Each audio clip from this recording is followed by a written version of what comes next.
அனைவருக்கும் நற்புலரி 2023 மிகவும் சிறப்பாக அமைவதற்காகவும் அனைத்து நண்பர்களும் காலையில் எழுந்து ஒரு நல்ல விஷயங்களை பெறுவதற்காகவும் பயிற்றுனர்களை ஒருங்கிணைப்பதற்காகவும் எடுக்கப்பட்ட ஒரு புதிய முயற்சி. அதிகாலையில் 5:27 6:15 மணி நடைபெறும் இணையவழி இணைய பயிற்சி நற்புலரி. அது 2024 தொடர்கிறது. 9th சென்ஸ் ட்ரெயின்சன்ஸ் கன்சல்ஸ் மற்றும் ரோட்டரி கிளப் ஆஃப் நாகப்பட்டினம் இணைந்து நடத்தும் இந்த இணையவழி இணை பயிற்சி ஒவ்வொரு மாதமும் ஒவ்வொரு தலைப்பு, ஒவ்வொரு நாளும் ஒவ்வொரு பயிற்றார். அந்த வகையில் இந்த மாதத்தின் தலைப்பு awareness on cyber crime. So இதன் ஒருங்கிணைத்து இதன் ரிலேட்டடா ஒவ்வொரு நாளும் ஒவ்வொரு பயிற்றாளரும் மிக சிறப்பாக தங்கள் கருத்துக்களையும் தங்கள் அனுபவங்களையும் அவேர்னஸையும் கொடுத்து வருகின்றனர். இன்றைய நாள் ஒரு முக்கியமான நாள். நற்புலரி 400வது நாள், கிட்டத்தட்ட ஒரு வருடத்தை கடந்து 400வது நாள் நோக்கி மிக சிறப்பாக சென்று கொண்டிருக்கிறது இந்த நற்புலரி. இன்றைய நாள் சிறப்பு விருந்தினர் அவர்களை பற்றி அறிமுகத்தை வழங்குவதற்கு முன்பு தினமும் காலை நற்புலரியில் சேவஸின் முதல் நிகழ்வாக சைலன்ஸ். அனைவரும் அமைதியாக ஒரு நிமிடம் கண்களை மூடி தங்கள் நன்றியுணர்வை அமைதியாக வெளிப்படுத்தும்.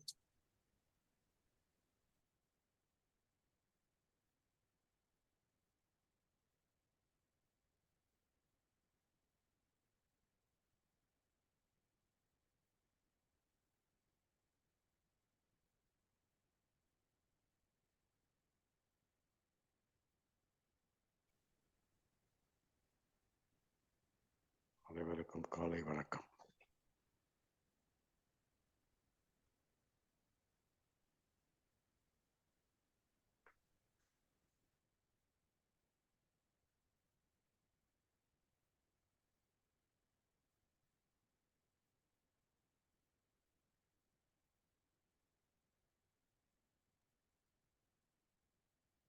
கண்களை மெல்ல திறக்கவும். அடுத்ததாக அஃபர்மேஷன்.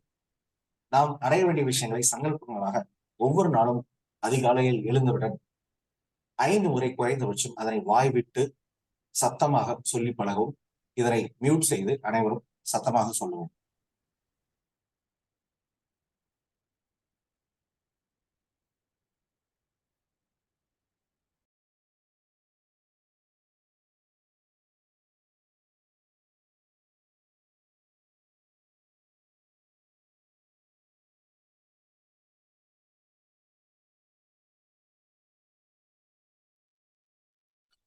அடுத்ததாக விஷுவலைசேஷன். நாம் அடைய வேண்டிய விஷயங்களை அடைந்ததாக நினைத்து கண்களை மூடி அதனை அனுபவித்து காட்சிப்படுத்தி பார்க்கவும்.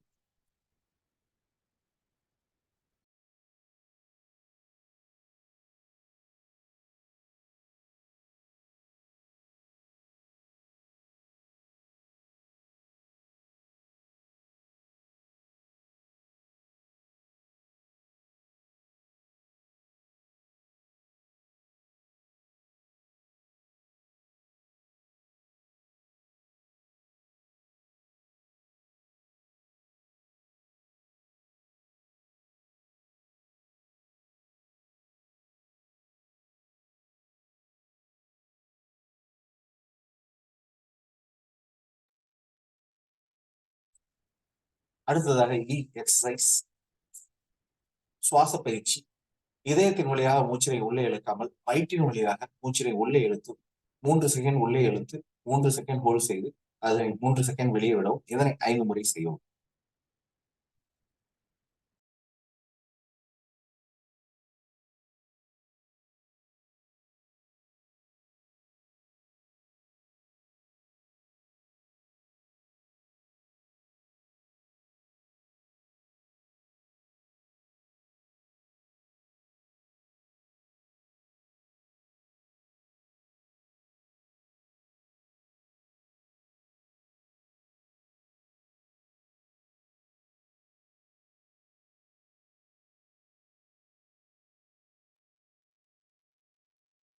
அடுத்ததாக ரீடிங்.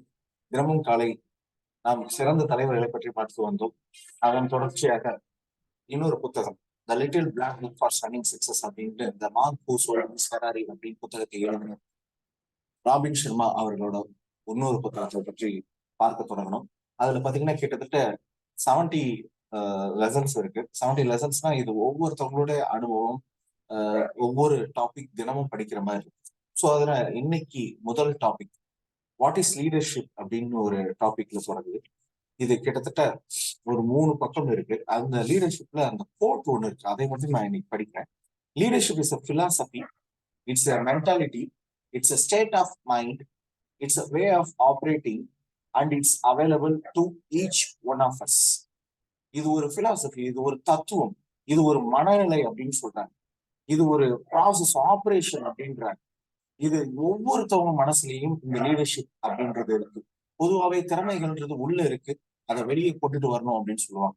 அந்த வகையில இந்த லீடர்ஷிப்பும் நம்மளுடைய மனநிலை நம்ம ஒவ்வொருத்தருக்குள்ளேயும் இருக்கு அப்படின்றத மிக அருமையாக சொல்லியிருக்காங்க. ஸோ அடுத்த நிகழ்வாக ஸ்கிரைபிங். நம்ம அடைய வேண்டிய விஷயங்களை அடைந்ததாக நினைத்து நம்ம செய்யற மாதிரி எந்த அளவு அடைந்து கொண்டிருக்கிறோம், எப்படி அடைய போகிறோம், நாம் ஒவ்வொரு நாளும் என்னென்ன விஷயங்கள்லாம் நம்ம கடந்து வந்தோம் அப்படின்னு ஜேர்னல் மூலயமா எழுதி தொடங்கணும்னா நிச்சயமா அந்த விஷயங்கள் நம்ம வாழ்க்கைக்கு வெற்றி வழிவகுக்க உதவி புரியும். ஸோ அந்த வகையில் நற்புலரியல் காலை சேவர்ஸ் பார்த்து வருகிறோம். ஸோ இந்த சேவர்ஸில் நிச்சயமாக உடனடி ரிசல்ட்ஸ் இருக்கும். இதுக்கு நான் மட்டும் விதிவிலக்கு இல்லை, என்னுடைய வாழ்க்கைகள்லையும் இந்த சேவர்ஸ் ஒரு பெரிய மாற்றத்தை ஏற்படுத்திட்டு இருக்கு. பல சாதனையாளர், பல கோடி மனிதர்கள் வாழ்க்கையில இது ஒரு மிகப்பெரிய தாக்கத்தை ஏற்படுத்திட்டு இருக்கு. இதனை எந்த அளவு நம்பி செய்றீங்களோ அந்த அளவு ரிசல்ட்ஸ் கொடுத்துக்கிட்டு இருக்கு. ஸோ அந்த வகையில் நற்புலரியல் சேவர்ஸ் உங்க வாழ்க்கையில ஒரு நல்ல மாற்றத்தை உருவாக்குறதுக்கான ஒரு தொடக்கமா இருக்கும் நம்பி. ஸோ அடுத்த நிகழ்வாக இன்றைய ஆளுமையை பற்றிய அறிமுகத்தை வழங்குவதற்கு லட்சுமி நாராயண் சார் அவர்களை அன்போடு அழைக்கிறேன். நன்றி, வணக்கம். நன்றி குமரேசன் சார். இனிய நற்புலரி வணக்கங்கள் நண்பர்களே. மற்றும் ஒரு அதிகாலை பொழுதில் நற்புலரி தளத்தில் உங்களை அனைவரையும் சந்திப்பதில் மிகுந்த மகிழ்ச்சி. இன்று ஒரு சிறந்த நாள். நாம் நற்புலரி துவங்கி இன்றுடன் 400வது நாளை எட்டி பிடித்திருக்கின்றோம். இந்த 400வது நாள் நிகழ்ச்சிக்கு வருகை புரிந்திருக்கின்ற ஒவ்வொருவரையும் நான் இனிதே வரவேற்று மகிழ்கின்றேன் நண்பர்களே. தினம்தோறும் நல்ல நல்ல விஷயங்களை அதிகாலை பொழுதில் நம் மனதில் இருத்திக் கொள்ள வேண்டும், அதை ஒரு பழக்கமாக ஆக்கிக் கொள்ள வேண்டும் என்ற நோக்கில் நாம் இதை கொண்டு வந்து தொடர்ந்து நடத்தி கொண்டிருக்கின்றோம். ஒவ்வொரு மாதம் ஒரு தலைப்பை ஒட்டி நாம் பயிற்சிகளை தொடர்ந்து வழங்கி வருகின்றோம். தினம் தினம் ஒரு ஆளுமைகள் கலந்து கொண்டு பயிற்சி வழங்கி வருகிறார்கள். இந்த மாதத்திற்கான தலைப்பு அவேர்னஸ் ஆன் சைபர் கிரைம். இப்பொழுது நாம் சிறப்பு விருந்தினர்களை அந்த தலைப்பிற்கு உரிய நிபுணத்துவம் பெற்றவர்களை நாம் அழைத்து வருவது வழக்கம். அந்த வகையில் இந்த 400வது நாளும் இந்த மாதத்திற்கான தலைப்பான அவேர்னஸ் ஆன் சைபர் கிரைமும் ஒருங்கே இணைந்ததை கொண்டு நாம் இன்று மிக சிறப்பான ஒரு ஆளுமையை அழைத்து வந்திருக்கின்றோம். அவரை பற்றி அறிமுகம் செய்யும் நேரம் இது. உதாரணமாக, நாம் சைபர் குற்றங்கள் நடந்துவிட்டால் நாம் எங்கே சென்று புகார் செய்வோம் என்று சொன்னால் காவல்துறையில் புகார் செய்வோம். அதற்குரிய நிபுணர்கள் அதை தேடி கண்டுபிடித்து நமக்கு நல்லது ஒரு தீர்வை தருவார்கள். அப்படிப்பட்ட தீர்வை தருவதில் முக்கிய பொறுப்பில் இருக்கும் ஒரு நபரையே நாம் இங்கே சிறப்பு அழைப்பாளராக அழைத்து வந்தால் எப்படி இருக்கும் என்று நினைத்ததன் விளைவாக இன்றைய சிறப்பு விருந்தினரின் வருகை அமைந்துள்ளது. இவர் MBA மற்றும் MCA பட்டதாரி. சைபர் கிரைம் துறையில் சென்னை பல்கலைக்கழகத்தில் அவர் டாக்டரேட் பட்டம் PhD செய்து முடித்திருக்கின்றார். அந்த வகையில் இவர் ஒரு முனைவர் என்று நாம் அழைக்கலாம். காவல்துறையில் IPS பணியில் இணைந்து மிக சிறப்பாக படிப்படியாக உயர்ந்து இன்று இன்ஸ்பெக்டர் ஜெனரல் என்கிற அந்தஸ்தில் பணியாற்றி வருகக்கூடிய இவர் மெட்ராஸ் பல்கலைக்கழகத்தில் பிளாஸ்டிக் பணத்தில் மோசடிகள், அதாவது ATM கார்டு, கிரெடிட் கார்டு மோசடிகள் குறித்து கவனம் செலுத்துவதில் மிக சிறந்த நிபுணத்துவம் வாய்ந்தவராக பட்டங்களை பெற்றிருக்கின்றார். சைபர் தடவியல் பற்றிய தொழில்நுட்பங்களை கற்றுக்கொள்வதற்கும் அதை பொதுவெளியில் பரப்புவதற்கும் மிகவும் ஆர்வத்துடன் இருக்கும் இவர் IACIS என்கிற international association of computer investigate specialist என்கிற அமைப்பில் இருந்து பட்டம் பெற்ற ஒரு நிபுணத்துவர். அமெரிக்காவிலிருந்து CFC சான்றளிக்கப்பட்ட தடவியல் கணினி தேர்வாளர் என்கிற அந்தஸ்தையும் பெற்றிருக்கின்றார். இந்திய காவல் சேவை அதிகாரிகளில் மிகவும் அரிதான CFC சான்றிதழை பெற்றுள்ள ஒரு சில அதிகாரிகளில் இவர் குறிப்பிடத்தக்கவர். இவர் கவலினி புலனாய்வு நிபுணர்களின் சர்வதேச சங்கத்தில், அதாவது இன்டர்நேஷனல் அளவில் இவர் உறுப்பினராகவும் இருந்து வருகிறார். இவர் IACIS CFC மாணவர்களுக்கான பயிற்சியாளராக உள்ளார்.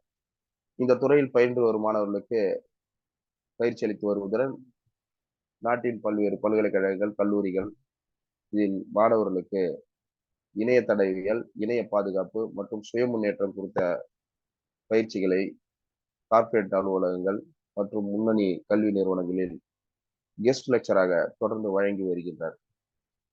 பல்வேறு பல்கலைக்கழகங்களில் பொறியியல் பீடங்களில் UG PG மாணவர்களுக்கான பாட புத்தகமான ஆக்ஸ்போர்ட் யூனிவர்சிட்டி பிரஸ் மூலம் வெளியிடப்படும் சைபர் ஃபாரன்சிக் புத்தகத்தின் இணை ஆசிரியர் பொறுப்பிலும் இவர் இருக்கின்றார்.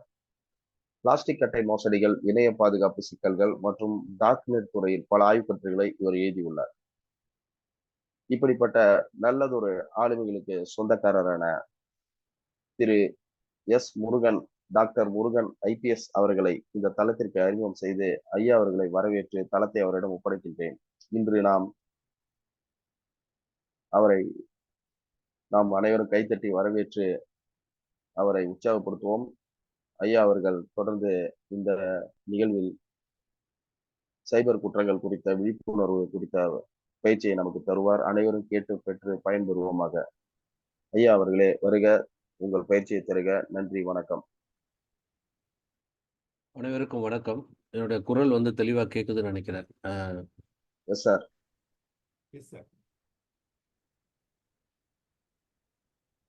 முதல்ல இந்த நிகழ்ச்சி நற்புறலை நடத்தி கொண்டிருக்கிற குமரேசன் மற்றும் அத்தனை நண்பர்களுக்கும் என்னுடைய வாழ்த்துக்களையும் நன்றியும் தெரிவித்துக் கொள்கிறேன்.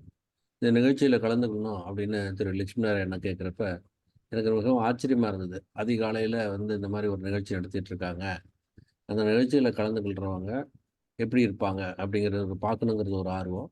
ரெண்டாவது, இப்போ பார்க்குற அந்த நிகழ்ச்சியில் கலந்துக்கிற பெரும்பாலான நபர்கள் அந்த மயிலாடுதுறை, சீர்காழி, நாகப்பட்டினம் அந்த பகுதியில் இருக்க பெரும்பாலான பேர் இருக்காங்க. அதில் ஒரு சந்தோஷம். நான் மயிலாடுதுறையில் உள்ள ABC கல்லூரியில் தான் படித்தேன். அதனால் அந்த பகுதியில் இருக்கிற நண்பர்களை பார்க்குறப்ப ஒரு இனந்தெரியாத ஒரு சந்தோஷம். அது எல்லாருக்கும் இருக்கிறது தான். ஒரு நல்ல ஒரு அறிமுகத்தை கொடுத்த திரு லட்சுமி நாராயணன் அவர்களுக்கும் என்னுடைய நன்றியும் வாழ்த்துக்களையும் தெரிவித்துக் கொள்கின்றேன். இந்த நிகழ்ச்சியில் குறிப்பாக நம்ம இணைய வழி குற்றங்கள் அப்படிங்கிறது, சைபர் கிரைம் அப்படிங்கிறத பற்றி கொஞ்சம் பேசலாம். இதில் இப்போ எல்லாருமே நம்ம வீடுகளில் பார்த்திங்கன்னா சொல்லப்படுற மிகப்பெரிய குற்றச்சாட்டு, பெரிய நபர்களாக இருக்கட்டும், மிக சாதாரண சின்ன வயசு பள்ளி செல்லும் குழந்தைகளாகட்டும், எல்லாருமே சொல்லக்கூடிய செய்தி என்னன்னா, எப்போ பார்த்தாலும் இவருங்க இந்த அலைபேசி செல்ஃபோன்லேயே உட்காந்துருக்காங்க, செல்ஃபோனை கையில் வச்சுட்டே உட்காந்துருக்காங்க, அது எதுக்குன்னே தெரியல அப்படின்னு சொல்லிட்டு அவங்க செல்ஃபோனை பார்த்துட்டு இருப்பாங்க. இதுதான் எல்லாரும் நம்ம பார்க்கக்கூடிய ஒரு செய்தி. செல்ஃபோன் இப்போ தவிர்க்க முடியாத ஒரு அங்கமாக கையில் 5 விரலோட ஒரு 6வது விரல் ஆயிடுச்சு. அப்படி இருக்கிறப்ப இந்த இந்த தொலைபேசி, அலைபேசி சொல்கிறோம் இல்லையா, இந்த அலைபேசியை கையில் வச்சுக்கிட்டு இருக்கோம், அது தவிர்க்க முடியாது. ஆனால் அதனால் வர நிறைய நன்மைகள் இருக்குது. எப்போதுமே ஒரு ஒரு புதுசாக நமக்கு ஒரு வரவு வரும்பொழுது பல நன்மைகள் இருக்கும், சில கெடுதல்கள் இருக்கும்.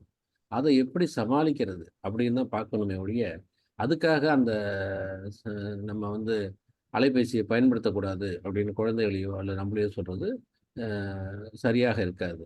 அதனால் எப்படி அது நம்ம செய்யணும்? இப்போ நம்ம நாட்டில் கிட்டத்தட்ட பார்த்திங்கன்னா, அடுத்த ஸ்லைடு போடுங்க. நம்ம நாட்டில் பார்த்திங்கன்னா சற்றேறக்குறைய 144 கோடி இருக்காங்க. பாரதி பாடின 30 கோடி முகமுடையாளுங்கிறது இப்போ பாடினார்னா 144 கோடி முகமுடையாள் அப்படின்னு பாடுவார். இந்த 144 கோடியில் நம்ம எல்லாருக்கும் ஆதார் கார்டு இருக்கும். அதுலேயும் இன்னும் 8 கோடிக்கு ஆதார் கார்டு வரலன்னு சொல்கிறாங்க. 136 கோடிக்கு ஆதார் கார்டு இருக்குது. இதை விட முக்கியமான விஷயம், 114 கோடி செல்ஃபோன் வச்சுருக்காங்க. ஆக 144 கோடியில் ஒரு 20 கோடி மக்கள்கிட்ட தான் செல்ஃபோன் இல்லை. பாக்கி எல்லார்ட்டையும் செல்ஃபோன் இருக்குது. நம்ம இந்த ஏர்டெல், ஜியோ இந்த 2 கம்பெனி தான் இப்போ இருக்குது. இந்த 2 கம்பெனி பார்த்திங்கன்னா எல்லா இடத்துலையும் பார்த்திங்கன்னா கூவி விற்பான். செல்ஃபோன் சிம் கார்டு வாங்கிக்கிங்க அப்படி எல்லாம் சொல்லிக்கிட்டே இருப்பாங்க. இவங்க நம்ம ஆச்சரியமாக நான் பார்ப்பேன், இவங்களுக்கு எல்லார் கையிலையும் செல்ஃபோன் இருக்குது, இன்னும் இவங்க சேல்ஸ் பண்ணிகிட்டு இருக்காங்களே எப்படின்னு.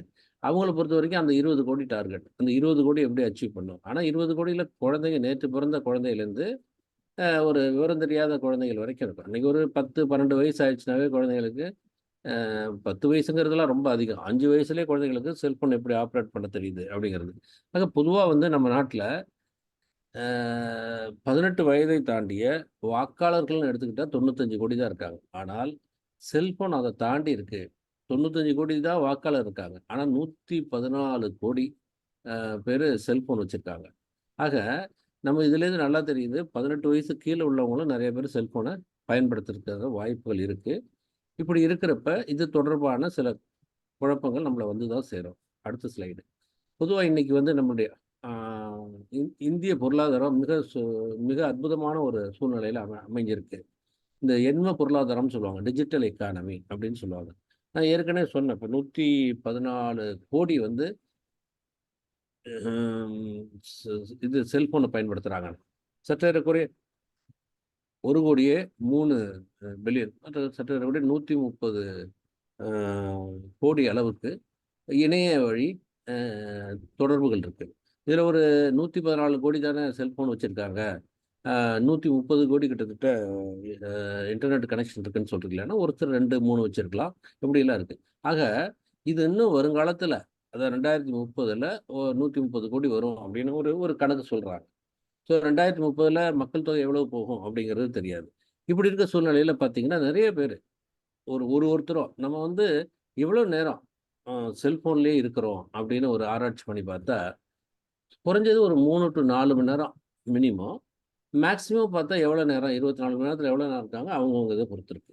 இதில் வந்து முக்கியமாக இன்னைக்கு வந்து பார்த்தீங்கன்னா செல்ஃபோனில் இப்படியே இருந்து அதுலேயே கிட்டத்தட்ட வாழ்க்கை நடத்துகிறவங்க, குடும்பம் நடத்துகிறவங்க அப்படின்னு நம்ம எடுத்துக்கிட்டோம்னா ஒரு ஒரு ஒரு குறிப்பிட்ட ஜென்ரேஷன், ஒரு தலைமுறையே அதில் இருக்குது. இப்போ நம்ம வந்து பொதுவாக நம்ம கலாச்சாரப்படி தலைமுறை அப்படின்னா 30 வருடத்தை சொல்லுவோம்.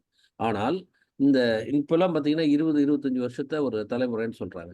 இன்னைக்கு உலக அளவில் பார்த்தீங்கன்னா, உலக அளவில் இந்தியாவில் மட்டும் கிடையாது, தமிழ்நாட்டில் கிடையாது, உலக அளவில் இந்த பொருட்களை, இந்த கன்சியூமர் மார்க்கெட்டில் யார் பொருட்களை வாங்குவதற்கு அந்த டேஸ்ட் ப்ரிஃபரன்ஸ்னு சொல்லுவாங்க, யாரோட விருப்பம் முக்கியமாக இருக்குது அப்படின்னு பார்த்தீங்கன்னா, இன்னைக்கு வந்து 1995க்கு பிறகு பிறந்தவர்கள் 2010 வரை இந்த காலகட்டம், சற்றேறக்குறைய இந்த 20 வருடம் இருக்குது பார்த்தீங்களா, இதை தான் ஜென்ரேஷன் இசட்னு சொல்கிறாங்க. ஜென்ரேஷன் இசட் அப்படின்னா ஜூமர்ஸ். இந்த ஜூமர்ஸ் தான் இன்னைக்கு மார்க்கெட்டையே நிர்ணயம் பண்ணுறவங்க. நம்ம வீட்டில் ஆச்சரியமாக இருக்கும், நம்ம வீட்டில் இருக்கிற குழந்தைகள் இந்த 95லேருந்து 2010 வரைக்கும் பிறந்தவங்க இருக்காங்க இல்லையா, இவங்க சொல்கிறது தான் நம்ம வீடுகளில் நடக்கும். இவங்க அது பார்த்தீங்கன்னா நம்ம வீட்டில் பார்த்தீங்கன்னா குழந்தைகள் அல்லது பேர குழந்தைகள் அவங்க என்ன முடிவு எடுக்கிறாங்களோ அதை தான் நம்ம வாங்குவோம், வேறு வழி கிடையாது நம்ம வீட்டில். ஸோ இவங்க தான் இன்னைக்கு மார்க்கெட்டையே ஃபிக்ஸ் பண்ணுறாங்க. இந்த 95லேருந்து 2010 வரைக்கும் பிறந்தவங்க. ஏன் இவங்க மார்க்கெட்டை ஃபிக்ஸ் பண்ணுறாங்க அப்படின்னா, இவங்க கிட்டத்தட்ட ஒரு நாளைக்கு இந்த குரூப் மட்டும் பார்த்தீங்கன்னா 6 மணி நேரம் செல்ஃபோனில் இருக்காங்க. ஒரு ஒரு ஒரு இந்த குரூப் மட்டும் எல்லா வீட்டில் வேணாலும் நீங்கள் எடுத்துக்கலாம். இவங்க வந்து ஒரு ஒரு பொருளை வாங்கணும்னு இவங்கள்ட்ட சொல்லி பாருங்க. இந்த நம்ம வீட்டில் இந்த வயசில் இருக்கிற ஒரு குழந்தையோ யாராவது இருந்தால் நம்ம ஒரு புதுசாக ஒரு செல்ஃபோன் வாங்குவோம் அப்படின்னு நீங்கள் சொல்லி பார்த்தீங்கன்னா அவன் உடனே ஒத்துக்க மாட்டான். நம்ம காலத்தில் பார்த்தீங்கன்னா நம்ம இந்த வயசில் இருக்கிறப்ப ஒரு 20 வயசு கம்மியாக இருக்கிறப்ப கிட்டத்தட்ட ஒரு 25, 26, 29 வயசுலேருந்து சற்றேறக்குறைய ஒரு 2010ன்னு இப்போ நம்ம எடுத்துக்கிட்டோம்னா 14 வயசு, ஒரு 29லேருந்து 14 ஒரு இந்த குரூப்பில் இருக்கிறவங்க போய் உடனே ஒரு செல்ஃபோன் வாங்கணும்னு நீங்கள் சொல்லி பாருங்களேன், அவன் ஒத்துக்க மாட்டான். நீங்கள் வந்து செல்ஃபோன் வாங்குறதுக்கு முன்னாடி கொஞ்சம் வெயிட் பண்ணுங்கள், நான் சொல்கிறேன் அப்படிமா. உடனே செல்ஃபோன் கம்பெனியோட எல்லாத்தையும் அனலைஸ் பண்ணி இதுக்கு ரேட்டிங் பார்த்தீங்கன்னா 4 வந்திருக்கு, இதுக்கு ரேட்டிங் 3 வந்திருக்கு, இதில் ரிவ்யூ சரியாக இல்லை, என் ஃப்ரெண்ட்ஸ் எல்லாம் இப்படி சொல்கிறாங்க, இந்த ஃபோன் நல்லா இல்லை, பதக்காக சொல்லுவான். எல்லாம் சொல்லி முடிச்சு அவனா ஒரு முடிவு எடுத்து சொல்கிறது கொஞ்சம் டைம் எடுக்கும். நம்ம காலத்தில் பார்த்தீங்கன்னா நம்மெல்லாம் படிக்கிறப்ப ஒரு பொருள் வாங்கணும், அப்போ என்ன மிஞ்சி போனால் நம்ம என்ன செல்ஃபோன் வாங்க மாட்டோம், ஒரு செருப்பு வாங்கியிருப்போம், இல்லைன்னா ஒரு பேண்ட் ஷர்ட் வாங்கியிருப்போம். அந்த காலகட்டத்தில் அதான் நடந்திருக்கும். இப்போ ஸோ அப்போ நம்ம போய் ஒரு செருப்பு வாங்கணும்னு சொன்னால் நம்ம அப்பா அழைச்சிட்டு போனாருன்னா பேட்டாவில் போய் ஒரு செருப்பு, அவ்வளோதான் முடிஞ்சு வச்சு. நமக்கு சாய்ஸஸ் குறைவு. ரெண்டாவது ஒரே ஒரு கடை இருக்கும். ஒரு ஊருக்கு போனோம்னா அந்த எனக்கு நல்லா ஞாபகம் இருக்குது, மயிலாடுதுறையில் படிக்கிறப்ப அந்த பட்டமங்கல தெருவுன்னு இருக்குது, அந்த காளியாக்குடி ஹோட்டல் அந்த வரிசையில் தான் எல்லாமே இருக்கும். ஸோ அங்கே போனால் ஒரே ஒரு கடை இருக்கும், அந்த கடையில் வாங்கிட்டு அப்படியே வந்துட வேண்டியதுதான். இதுக்கு மேலே நமக்கு வாய்ப்புகள், சாய்ஸஸ் ரொம்ப குறைவு நம்ம காலகட்டத்தில். இந்த காலகட்டத்தில் இருக்கிற குழந்தைகள் வாய்ப்புகளை தெளிவாக புரிஞ்சு வச்சுருக்காங்க. அவங்க அனலைஸ் பண்ணுறாங்க. அவங்க அனலைஸ் பண்ணி சொல்கிறாங்க. இந்த நீங்கள் பார்த்தீங்கன்னா டிவியில் நம்ம பார்க்குற அத்தனை விளம்பரங்களும் இவர்களை குறிக்கோளாக கொண்டு தான் வரும். நீங்கள் வந்து நம்ம உடம்புக்கு ஒத்துக்காத பொருட்கள் இருக்கும். இப்போ இயற்கை உணவுகளை நம்ம பற்றி அதிகமாக பேசுகிறோம். செயற்கை உணவுகளாக வருது. இப்போ நூடுல்ஸ் இந்த மாதிரி உணவுகள்லாம் பார்த்தீங்கன்னா, அந்த உணவுகள் நீங்கள் வந்து பத்திரிகையெல்லாம் இப்போ விடுங்க. தொலைக்காட்சியில் வர விளம்பரங்களை பார்த்தீங்கன்னா வண்ணமா இருக்கும். ரொம்ப கலர்ஃபுல்லா இருக்கும். அந்த உண உணவுகள் பற்றிய விளம்பரங்கள். நீங்க வந்து நூடுல்ஸ் பத்திய விளம்பரத்த பார்க்குறப்ப, அந்த குழந்தை அத வாங்கி சாப்பிடணும்னு ரொம்ப ஆசைப்படுது. அது ரொம்ப கலர்ஃபுல்லா போடுவாங்க. குழந்தைகளை குறிவைத்து, அ அல்லது இளைஞர்களை குறிவைத்து தான் இன்றைய விளம்பர உலகம், இன்றைய நுகர்வோர் சந்தை எல்லாமே அமைஞ்சிருக்கு. இதற்கு அடிப்படை காரணம் செல்போன். இந்த செல்போனை வச்சு தான் இருக்கு. இன்னைக்கு அரசியல் கட்சிகள் இன்னைக்கு வந்து இப்போ நம்ம தேர்தலை நோக்கி பயணித்து கொண்டிருக்கிறோம். நாடாளுமன்ற தேர்தலை நோக்கி பயணித்து கொண்டிருக்கிறோம். இந்தியா முழுக்க உள்ள அரசியல் கட்சிகள், ரொம்ப சில அரசியல் கட்சிகள், நான் குறிப்பிட்டு சில அரசியல் கட்சிகளை சொல்ல விரும்பல. எல்லா அரசியல் கட்சிகளும் அவங்க சமூக வலைதளத்தை எவ்வாறு சமாளிப்பது, அதுல எப்படி பிரச்சாரம் செய்வது அப்படிங்கிறதுக்கு மிகப்பெரிய குழுக்களை வச்சிருக்காங்க. ஒரு தேசிய அளவிலும் சரி, மாநில அளவிலும் சரி, அரசியல் கட்சிகள் வந்து அதுக்கு ஒரு பெரிய டீமே போட்டு நிறைய சம்பளம் கொடுத்து வச்சிருக்காங்க. ஏன் வச்சிருக்காங்க அப்படின்னா, அவங்கள பத்திய செய்திகளை சமூக வலைதளங்கள்ல பரப்புறதுக்கு. முன்னாடி வீடு வீடா போய் பிரச்சாரம் பண்றத விட, இப்ப செல்போன் மூலமா பிரச்சாரம் பண்றத ஆரம்பிச்சுட்டாங்க. நான் சொன்னேன்ல இந்த ஜூமர்ஸ் ஜெனரேஷன் இசட் என்று சொல்லப்படுகின்ற 1995லிருந்து 2010 வரை பிறந்தவர்கள்ல கிட்டத்தட்ட இந்தியாவுடைய வாக்காளர் பட்டியல்ல 35% இந்த குரூப்ல இருக்காங்க. இவர்கள் தான் இந்த நாட்டோட ஆட்சியை, கட்சியை, அரசியலை நிர்ணயம் செய்ய போகிறவர்கள். நம்மலாம் ஓட்டு போட போவோம். ஆனாலும் இவங்க சொல்றது தான் மெஜாரிட்டி ஆஃப் த இவர்களை நீங்க பார்த்தீங்கன்னா, இந்த இந்த வயதில உள்ள குழந்தைகள் நம்ம வீட்ல இருந்தாங்கன்னா, அவங்கள நீங்க கவனிச்சு பார்த்தீங்கன்னா, நமக்கெல்லாம் ஒரு அரசியல் சித்தாந்தம் இருக்கும். நம்ம வளர்ந்த பாரம்பரியம், நம்ம படிச்ச இதெல்லாம் பார்க்குறப்ப நமக்குன்னு ஒரு அரசியல் சித்தாந்த பாரம்பரியம் இருக்கும். ஆனா, அவங்க அத ஒத்துக்கவே மாட்டாங்க. அவங்க வந்து புதுசு புதுசா சொல்லுவாங்க. இந்த தலைவர் வந்து இளைஞர், இந்த தலைவர் வந்து வயதானவர், இந்த தலைவர் வந்து இது மாரி சொல்றாரு. இந்த கொள்கை ஒத்துக்கொள்ள முடியும். இப்போ ஒரு குறிப்பிட்ட அரசியல் கட்சி இருக்கு. அவருக்கு பெரிய அளவுல வந்து நம்ம தமிழ்நாட்டுல அ ஒரு இது இல்லாட்டினா கூட, இந்த இணைய வழியில பார்த்தீங்கன்னா, அவர் வந்து ஒரு மிகப்பெரிய ஒரு கூட்டத்த கூட்டி வச்சிருக்காரு. அவரும் நம்ம அரசியல்ல சற்றேறக்குறைய ஒரு 15, 20 வருஷமா இருக்காரு. அவரு போனா பல இடங்களுக்கு கூட்டம் சேர்க்கறதுக்கு இணைய வழி மிக முக்கியமா இருக்கு. பல அரசியல் கட்சிகள், குறிப்பிட்ட தலைவர் மட்டும் இல்ல, பல அரசியல் கட்சிகள் இத பயன்படுத்துறாங்க. ஆக, இப்ப நான் இதுவரைக்கும் சொன்ன விஷயங்கள் எல்லாமே, இந்த செல்போன் நம்மிடம் இருந்து தவிர்க்க முடியாத ஒரு சூழ்நிலை வருகிறது. அ அது வச்சுக்கிட்டு தான் இருக்க வேண்டிய அவசியம் இருக்கு. அப்படி இருக்கிறப்ப, அந்த செல்போன் நம்மையும் காப்போம், நம்மையும் காட்டிக் கொடுக்கும். அப்படி இருக்கிறப்ப, இப்ப நான் வந்து போட்டிருக்க ஒரு ஸ்லைடு பார்த்தீங்கன்னா, டிஜிட்டல் ஃபுட் பிரிண்ட்ஸ்.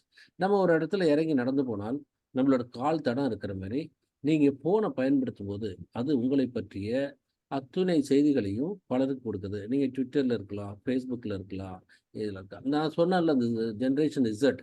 அவங்க பெரும்பாலும் எதுல இருப்பாங்க அப்படின்னு பார்த்தீங்கன்னா, Instagramல இருப்பாங்க, Facebookல இருப்பாங்க. நமக்கு நெறைய பேருக்கு Instagramனா என்னன்னு தெரியாம கூட இருக்கலாம்.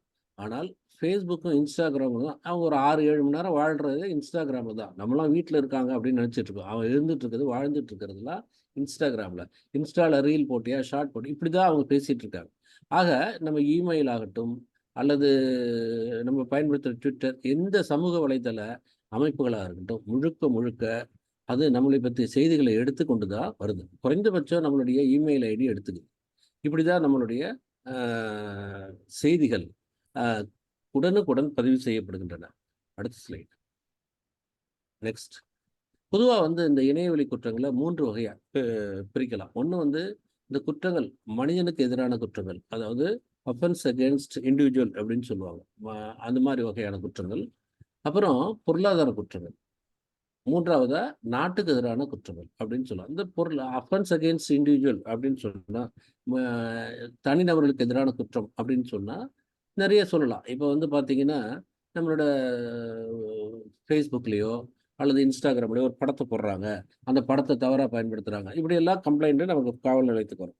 இப்ப வந்து என்ன சொல்லுவாங்க, இப்ப Facebookல பார்த்தீங்கன்னா, ஒரு கம்ப்ளைண்ட் குடுப்பாங்க. அந்த கம்ப்ளைண்ட்ல என்ன குடுப்பாங்கன்னா, இப்ப வந்து, "சார் நான் Facebookல ஒரு படம் அப்லோட் பண்ணேன். அந்த படத்த ஒருத்தர் வந்து தவறா போட்டிருக்காரு. என் படத்தை எடுத்து ஒருத்தர் தவறா போட்டிருக்காரு அப்படின்னு சொல்லுவாங்க. காவல் நிலையத்துல வர்றப்ப அதை எங்களுக்கு பார்த்தீங்கன்னா, அந்த புகாரை வந்து பதிவு செய்யறதே கஷ்டம். இப்போ உதாரணமா, நம்ம ஒரு செல்போன் வச்சிருக்கோம். அந்த செல்போன் வந்து நம்ம பணம் கொடுத்து வாங்கியிருக்கோம். ரசீது நம்ம பேர்ல இருக்கு. அது நம்மளோட பொருள். அப்படி நம்மளோட பொருள்னு சொல்றப்ப, அது தொலைஞ்சு போச்சு, காணாம போயிடுச்சுன்னா, என் பொருள் தொலைஞ்சிருச்சு, என் பொருள் திருட்டு போயிடுச்சு அப்படின்னு தான் காவல் நிலையத்துல போய் புகார் குடுப்போம். காவல் நிலையத்துல கேட்பாங்க, "நீங்க ரசீது வச்சிருக்கீங்களா?" அப்படின்னு குடுப்போம். ரசீத காட்டுவோம். அப்புறமா அவங்க வந்து ஒரு புகார பதிவு செய்றாங்க. இது வழக்கம். இப்ப Facebookல போயி என்னுடைய ஃபோட்டோ காணோம் அப்படின்னு சொன்னால், நண்பர்களே முக்கியமா நம்ம தெரிஞ்சுக்க வேண்டியது, Facebookல இருக்கிற ஃபோட்டோ உங்க ஃபோட்டோ தான். அதுல ஒண்ணும் மாற்று கருத்தே இல்ல. ஆனா அது உங்களுடைய ஃபோட்டோ இல்ல. நான் சொல்றது கொஞ்சம் குழப்பமா இருக்கும். உங்க ஃபோட்டோன்னு சொல்றீங்க, உங்களுடைய ஃபோட்டோ இல்லன்னு சொல்றீங்க. இப்ப Facebookல நீங்க வந்து அ ந ஒரு உறுப்பினரா சேரணும். ஒரு மெம்பரா சேரணும். Facebookலயோ, Instagramலயோ இதுலலாம் சேரணும் அப்படின்னா, ஒரு இமெயில் ஐடி குடுத்து நீங்க சேரணும். நெறைய பேர் நம்ம Facebookல நண்பர்களா இருப்பாங்க. இணைந்து இருப்பாங்க. நீங்க அதுல உள்ள போறப்ப, நெறைய ஒரு அக்ரீமெண்ட் போடுவான். பெரிய எழுத்துக்கள் போடுவான். அந்த அக்ரீமெண்ட்ட பத்தியெல்லாம் பின்னாடி பேசுவோம். அந்த அக்ரீமெண்ட் எல்லாம் படிக்கிறதுக்குலாம் நமக்கு நேரம் இருக்காது. படிக்க முடியாத சின்ன எழுத்துக்களா இருக்கும். அத படிச்சுட்டு தான் அக்ரீன்னு கையெழுத்து போட்டா தான், அல்லது கிளிக் பண்ணா தான் நம்ம Facebookக்குள்ள போ முடியும். நம்ம என்ன பண்ணுவோம், ஒரு ஆர்வ கோளாறுல டக் டக் டக் டக்ன்னு எஸ் எஸ் எஸ்ன்னு போட்டுட்டு உள்ள போயிருவோம். உள்ள போறப்ப, அதுல ஒன் ஆஃப் த கண்டிஷன்ஸ் அதுல கொடுக்கப்பட்டுள்ள நிபந்தனைகள் என்னன்னா, நீங்க Facebookல போடப்படுற அத்துணை செய்திகளும், ஃபோட்டோவாகட்டும், செய்தியாகட்டும், அது வந்து Facebookஓட சொத்து. நம்மளுடைய சொத்து கிடையாது. நமக்குன்னு ஒரு பக்கம் குடுத்துருக்காங்க. Facebookல நமக்குன்னு ஒரு பக்கம் குடுத்துருக்காங்க. அந்த பக்கத்துல இருக்கிற செய்திகள், நம்ம பக்கம், நம்ம தான் பாஸ்வேர்டு, ஐடி எல்லாம் வச்சு ஓப்பன் பண்றோம். வேற யாரும் பயன்படுத்த முடியாது. எல்லாம் ரைட்டு. ஆனால் அதுல இருக்கிற ஃபோட்டோ, செய்திகள் எல்லாமே Facebook நிறுவனத்துக்கு சொந்தம் அப்படின்னு சொல்றாங்க. இப்ப Facebookல போட்ட படம் காணவில்லை அப்படின்னு சொன்னா, தவறா பயன்படுத்துனாங்கன்னா, அது உங்க படமே இல்ல. உங்களோட படம்னா, உங்க படம் தான். அந்த படத்தோட சொந்தக்காரர் நீங்க இல்ல. உங்க படத்தோட சொந்தக்காரர் நீங்க இல்ல. இது வந்து ஒரு மிகப்பெரிய கொடுமை. உண்மை. இதுதான் நமக்குள்ள மிகப்பெரிய சிக்கல், ஒரு போராட்டம், ஒரு ஒரு வகையான சவால்ன்னு சொல்லலாம். ஆக என்னுடைய பொருள் இல்ல. ஆனா நான் தான். என்னுடைய புகைப்படமே என்னதாக இல்லை. என்னோட படம் என்னோடது தான் இருக்கணும். இல்ல. என்னோட ரைட்ஸ் அந்த ஓனர்ஷிப் ரைட் Facebookக்கு இருக்கு. அப்போ காவல்துறையில போய் நம்ம வந்து புகார் குடுக்குறப்ப, Facebookக்கு நம்ம கேட்க வேண்டியது, இந்த மாரி குறிப்பிட்ட நபர் அவருடைய பேஜ்ல படத்த போட்டிருக்காரு. அந்த படம் வந்து இந்த மாரி தவறா பயன்படுத்திருக்காரு சொன்னாங்கன்னா, அவரு வந்து ஒரு அமெரிக்கன் கம்பெனி. இந்திய சட்டதிட்டங்களுக்கு உட்படணுங்கிற அவசியம் அவருக்கு இல்ல. இருந்தாலும் ஒரு சில அ மெமோரண்டம் அதாவது எம்ஓயு என்று சொல்லுவார்கள். அந்த அடிப்படையில நமக்கு உதவி செஞ்சுட்டு இருக்காங்க. சட்டப்படி உதவி செய்றாங்க. அதனால தான் காவல்துறையில் போய் ஒரு புகார் கொடுத்தால் ரொம்ப நாள் ஆகுது. Facebook தொடர்பான குற்றங்கள் அப்படின்னு சொன்னா. இந்த இடத்துல நண்பர்களே நெறைய பேர் பார்த்தீங்கன்னா, இப்ப தமிழ்ல ரொம்ப ஆர்வம். எனக்கும் தமிழ்ல ஆர்வம் இருக்கு. தமிழ்ல ஆர்வம் இருக்கிற பலர் Facebook வந்து முகநூல்னு சொல்லுவாங்க. அது தவறு. முகநூல்ங்கிறது அப்படி சொல்லக்கூடாது. Facebook ஆகட்டும், மற்ற எந்த ஒரு இது மாரி விஷயங்கள் இப்ப வந்து Facebook அப்படிங்கிறது ஒரு பெயர்ச்சொல். ஒரு நவுன். இன்னைக்கெல்லாம் பார்த்தீங்கன்னா, பெயர்ச்சொல்னு சொல்றத விட நவுன்னு சொன்னா தான் நெறைய பேருக்கு புரியுது. அந்த அளவுக்கு தான் நம்ம தமிழோட ஆர்வம் இருக்கு. இருந்தாலும் பெயர்ச்சொல்லை தமிழில் எந்த ஒரு மொழியிலயும் பெயர்ச்சொல்லை மொழிபெயர்க்க மாட்டாங்க. இப்ப நமக்கு காலகாலமா நமக்கு தெரிஞ்ச ஒரு பொருள் வந்து ஹார்லிக்ஸ். அது ஹார்லிக்ஸ்ங்கிறது ஒரு பெயர்ச்சொல்.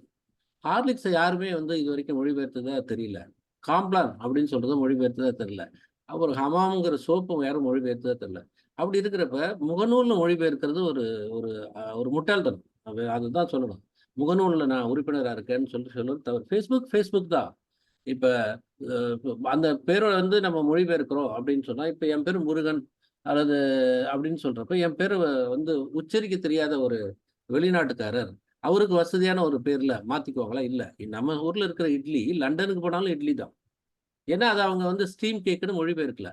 இது வந்து ஒரு ஒரு என்ன சொல்றது? இது வந்து ஆர்வக்கோளாறு. வேற ஒண்ணும் நம்ம தவறா சொல்ல வரல. Facebookஐ Facebook என்றே சொல்லணும். பெயர்ச்சொல்களை மொழிபெயர்ப்பது உலகத்துல எந்த மொழியிலயும் மற்ற மொழியில சொல்லப்படுற பெயர்ச்சொல்லை அவங்க மொழியில மொழிபெயர்ப்பதில்லை. தமிழ்ல தவிர.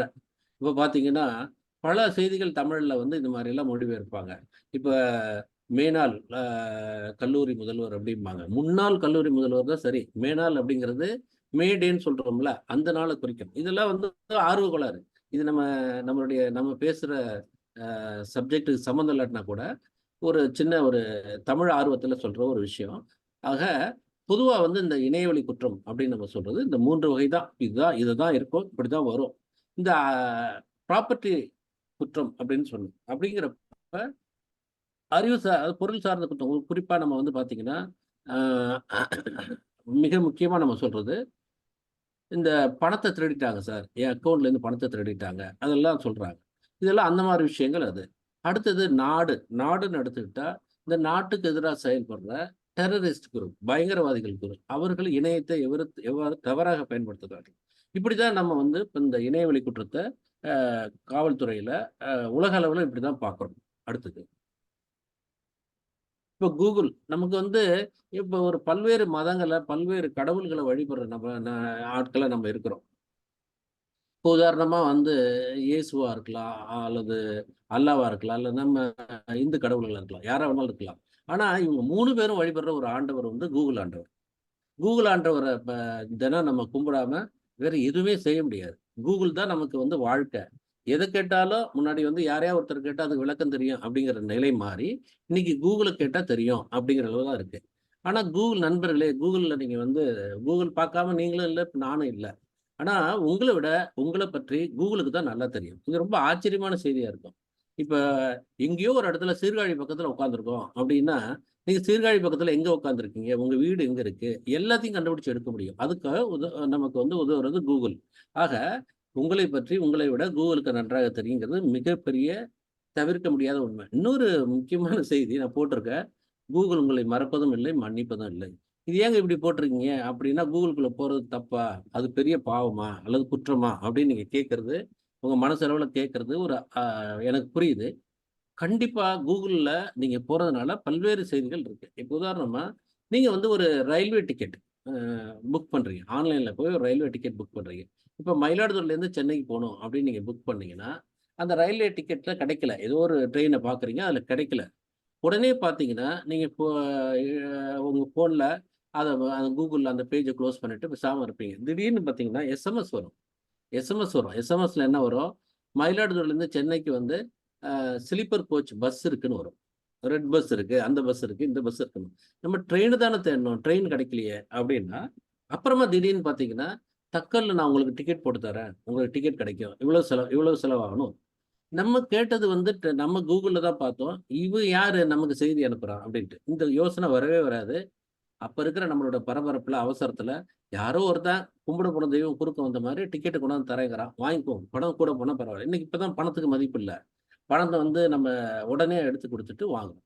ஆக நமக்கு ஒரு பயண வழிக்கு இந்த இந்த குறிப்பிட்ட ஊர்லேருந்து குறிப்பிட்ட ஊருக்கு போறதுக்கு நமக்கு ஒரு பயணச்சீட்டு வேணும். அதுக்கு இந்த கூகுள்ல நம்ம தேடுறோம். கூகுள்ல தேடுறப்ப கூகுள் நம்மள்ட்ட இருந்து விஷயங்களை எடுத்துக்கொள்கிறது. சில பேர் சொல்லுவாங்க திருடிக் கொள்கிறதுன்னு. திருடிக் கொள்றதுங்கிறது தவறு. அது எடுத்துக்கொள்கிறது உங்களுடைய அனுமதியின் பேரில்.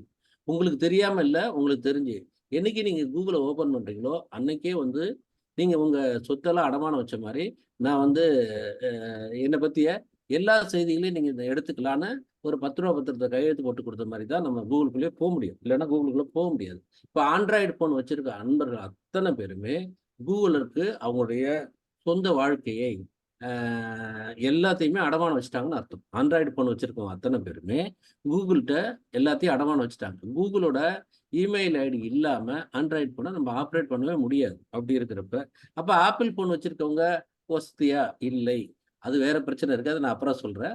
பெரும்பாலும் நம்மள்ல பலர் வந்து ஆண்ட்ராய்டு ஃபோனுக்கு விலை மற்றும் பல்வேறு வகையில ஆண்ட்ராய்டு ஃபோன் தான் நம்ம பயன்படுத்துறோம். ஆண்ட்ராய்டு ஃபோன் வச்சிருக்கவங்க அத்தன பேரும் கூகுளுக்கு அடிமை. அப்படின்னு நீங்க சாசனம் எழுதி குடுத்துட்டீங்க. ரிஜிஸ்டர் ஆபீஸ்ல போய் பத்திரத்துல எழுதி குடுக்கலையே ஒழிய, மத்தபடி எல்லாமே நீங்க பண்ணியிருக்கீங்க. உங்கள பத்தி அத்தனை செய்திகளும் அவர்களுக்கு தெரியும். இந்த இடத்துல வந்து நம்ம செய்தியெல்லாம் திருடுறாங்க அப்படின்னு சொல்றதே தப்பு. அவங்கள்ட்ட இருந்து தான் நம்ம செய்திய எடுத்துக்கிறோம். நம்மள்ட்ட இருந்து நீங்க வந்து அவன் எல்லா கண்டிஷனும் போடுறான். நீங்க வந்து என்னட்ட வந்தா, என்னோட கூகுளை பயன்படுத்தினால், உங்களை பற்றிய எல்லா செய்திகளும் இந்தந்த செய்திகள நாங்க எடுத்துக்குவோம். நீங்க எத தேடுறீங்க கூகுள்ல, அதையும் நாங்க எடுத்துக்குவோம். அத எடுத்து நாங்க பயன்படுத்துவோம். ஒரு கூகுள் வந்து இன்னைக்கு வந்து உலக அளவுல மிகப்பெரிய நிறுவனம். அந்த நிறுவனத்துல வேலை கிடைக்குது அப்படிங்கிறது பெரிய விஷயம். அவ்வளோ பெரிய விஷயம். நீங்க எல்லாமே இலவசமா தர்றாங்க. தமிழ்நாட்டுல சொன்னா இலவசம் சொல்லக்கூடாது. விலையில்லா பொருள்னு சொல்லுவாங்க. அதே மாரி அது வந்து இலவசமா குடுக்குறாங்க. இலவசமா குடுக்குறதுக்கு ஏது அவங்களால எப்படி அத செய்ய முடியுது? அப்படின்னு நம்ம யோசிச்சு பார்த்தால், நம்மள பத்திய செய்திகளை நம்மளுடைய அனுமதியின் பேரில், இந்த வார்த்தையை நான் திருப்பி திருப்பி சொல்றேன், நம்மளுடைய அனுமதியின் பேரில் எடுத்து அவர்கள் விற்கிறார்கள், அவர் வியாபாரம் செய்கிறார்கள். அதுல வர்ற பணத்தை வச்சுதான் இன்னைக்கு வந்து கூகுள் நடந்துட்டு இருக்கு. ஆக நமக்கு வந்து ஒரு எந்த விதமான கட்டணம் இல்லாம சில செய்திகளோ சில வசதிகளோ வரும்போது சில விஷயங்களை நம்ம இழக்கத்தான் வேண்டும். அந்த வகையில கூகுள்ல நம்ம பல விஷயங்களை இழந்துகிட்டு இருக்கோம். ஆக சார் இப்படி பேசுறீங்களே, கூகுள் இல்லாம இன்னைக்கு வாழ்க்கையே இல்ல. காலையில வந்து இன்னைக்கு நம்ம ஊர்ல மழை பெய்யுமான்னு கூட கூகுள பார்க்க வேண்டியிருக்கு. இல்ல ஒரு பொருளோட விலை என்னன்னு இருக்கு. இப்படியெல்லாம் இருக்கு. இன்னைக்கு இப்ப வந்து சென்னைக்கு போகணும்னு நினைச்சோம்னா முடியுதா? சென்னையிலேருந்து வெளியூர் போகணும்னு நினைச்சா பஸ் ஸ்ட்ரைக்கா? என்ன நடக்குது வெளியூர்ல அப்படிங்கிறதெல்லாம் இப்ப யாரும் பெரும்பாலும் டிவி பார்க்கறதில்ல. இன்னைக்கு ஸ்கூல் உண்டா, காலேஜ் உண்டான்னு கூட அ பசங்க வந்து கூகுள பார்க்குறாங்க. ஏதோ ஒரு வச்சு பார்க்குறாங்க. அப்படி இருக்கிற சூழ்நிலையில நம்ம கூகுள விட்டுட்டு வெளிய வர முடியுமா? நடைமுறையில சாத்தியமா? அப்படிங்கிற கேள்வி உங்க மனசுல எல்லாருக்கும் வருது. இவ்வளவு பேசுவீங்க, எல்லாம் சொல்லிட்டு போயிடுவீங்க. நான் கூகுள் இல்லாம என்ன பண்றது? அப்படிங்கிற அளவுக்கு ஆயிட்டோம். இப்ப கூகுள தாண்டி அடுத்த ஸ்லைடு. இப்ப கூகுள்ல வந்து நீங்க ஃபோன் வச்சிருந்தீங்கன்னா, எல்லாருமே ஃபோன் வச்சிருந்தா அந்த வெறும் மை ஆக்டிவிட்டி அப்படின்னு கூகுள ஓப்பன் பண்ணி, மை ஆக்டிவிட்டின்னு நீங்க டைப் பண்ணி பாருங்க. டைப் பண்ணி இத வேணும்னா எழுதி வச்சுக்கோங்க. பின்னாடி கூட டைம் இருக்கிறப்ப பாருங்க. நமக்கு நேரம் மிக குறைவா இருக்கனால.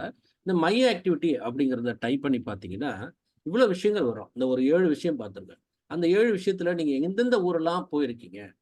இப்ப அந்த நீங்க என்னென்ன ஊர்ல பயணம் பண்ணீங்களோ, அவ்வளோ விஷயங்களும் இருக்கும். அத பத்திய வரலாறு இருக்கும்.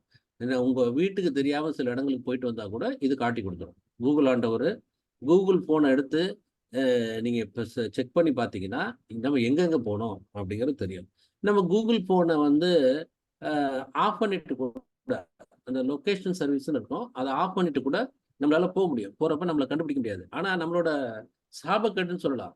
நம்ம ஒரு தெருவுலேருந்து இன்னொரு தெருவுக்கு போறது. அந்த தெரு நமக்கு நல்லாவே தெரியும். ஆனா கூகுள் மேப் போட்டுட்டு தான் போறோம். கூகுள் மேப் போடாம நம்மளால நடக்கவே முடியல. அது கொண்டு எங்கேயாவது ஒரு முட்டு சந்துல விட்டா கூட நமக்கு தெரியும். ஏன்னா நம்ம ரோட்ட வந்து பல்வேறு இப்ப ஈபி இருப்பாங்க, ட்ரைனேஜ் இருக்கும், வாட்டர் சர்வீஸ், குடி தண்ணீர் இருக்கும், இல்ல மெட்ரோ இருக்கும் சென்னையிலலாம் பார்த்தா. அவங்கவங்க ரோட்ட அவங்க வசதிக்கு தோண்டியிருப்பாங்க. ஆனா கூகுளுக்கு தெரியாது. நம்மளுக்கு கரெக்ட்டா ரோடு பிளாக்ன்னு இருக்கும். அந்த இடத்துல கொண்டு விட்டுருவோம். அதுவும் நம்ம கார்ல போவோம், திருப்ப முடியாது டிராஃபிக் டயத்துல. இந்த கூகுள நம்பி, கூகுள் மேப்ப நம்பி போற அனுபவங்கள்லாம் நெறைய பேருக்கு இருக்கும். இப்ப அண்மையில கூட ஒரு செய்தி வந்து நம்ம வந்து ஒரு செய்தி இதுல தொலைக்காட்சியில பார்த்தோம். அ ஊட்டியில ஒரு நண்பர் வந்து கூகுள நம்பி போயிருக்காரு. போறப்போ ஒரு இடத்துல இதான் குறுக்கு வழி.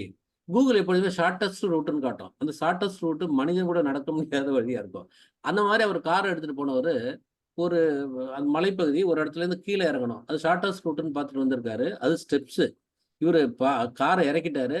ஏத்தவும் முடியல, இறக்கவும் முடியல. இப்படிலாம் ஒரு செய்தி வந்தது. இப்ப கூகுளோட மேப்ஸ் நமக்கு தெரியும். நமக்கு அனுபவங்கள் நமக்கே இருக்கு. வெளியில சொல்ல முடியாது. முட்டு சந்துல போய் சுத்தி திரும்பி வந்திருக்கோம். அது கூகுள் மேப் இல்லாம நம்மளால எப்படி வந்து கண் பார்வையற்றவர்கள் கைத்தடி இல்லாம நடக்க முடியாதோ, அது மாரி கூகுள் மேப் இல்லாம நம்மளால நடக்க முடியல. நம்ம ஊர்லயே கூகுள் மேப் போட்டுட்டு போற அளவுக்கு நம்ம ஆயிட்டோம். அந்த அளவுக்கு ஆயிட்டோம். ஆக கூகுள் மேப் நம்மளுடைய லொகேஷன் ஹிஸ்டரி எங்கெங்கெல்லாம் போறோம். முன்னாடி ஸ்லைடே போடுங்க. ஒரு நிமிஷம். இதெல்லாம் இருக்கு. அத விட நம்ம வந்து யூடியூப் இல்லாம நம்ம எதுவுமே செய்ய முடியறதில்ல.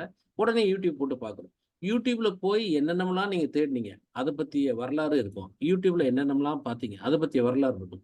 இப்ப நம்மளுடைய குழந்தைகள் யூடியூப்ல போய் என்ன பார்க்குறாங்க? அப்படிங்கிறத இத தேடி எடுத்து பார்த்தோம்னா கண்டுபிடிக்க முடியும். அவங்க ரொம்ப விவரமானவங்க. இத அழைக்கவும் முடியும்.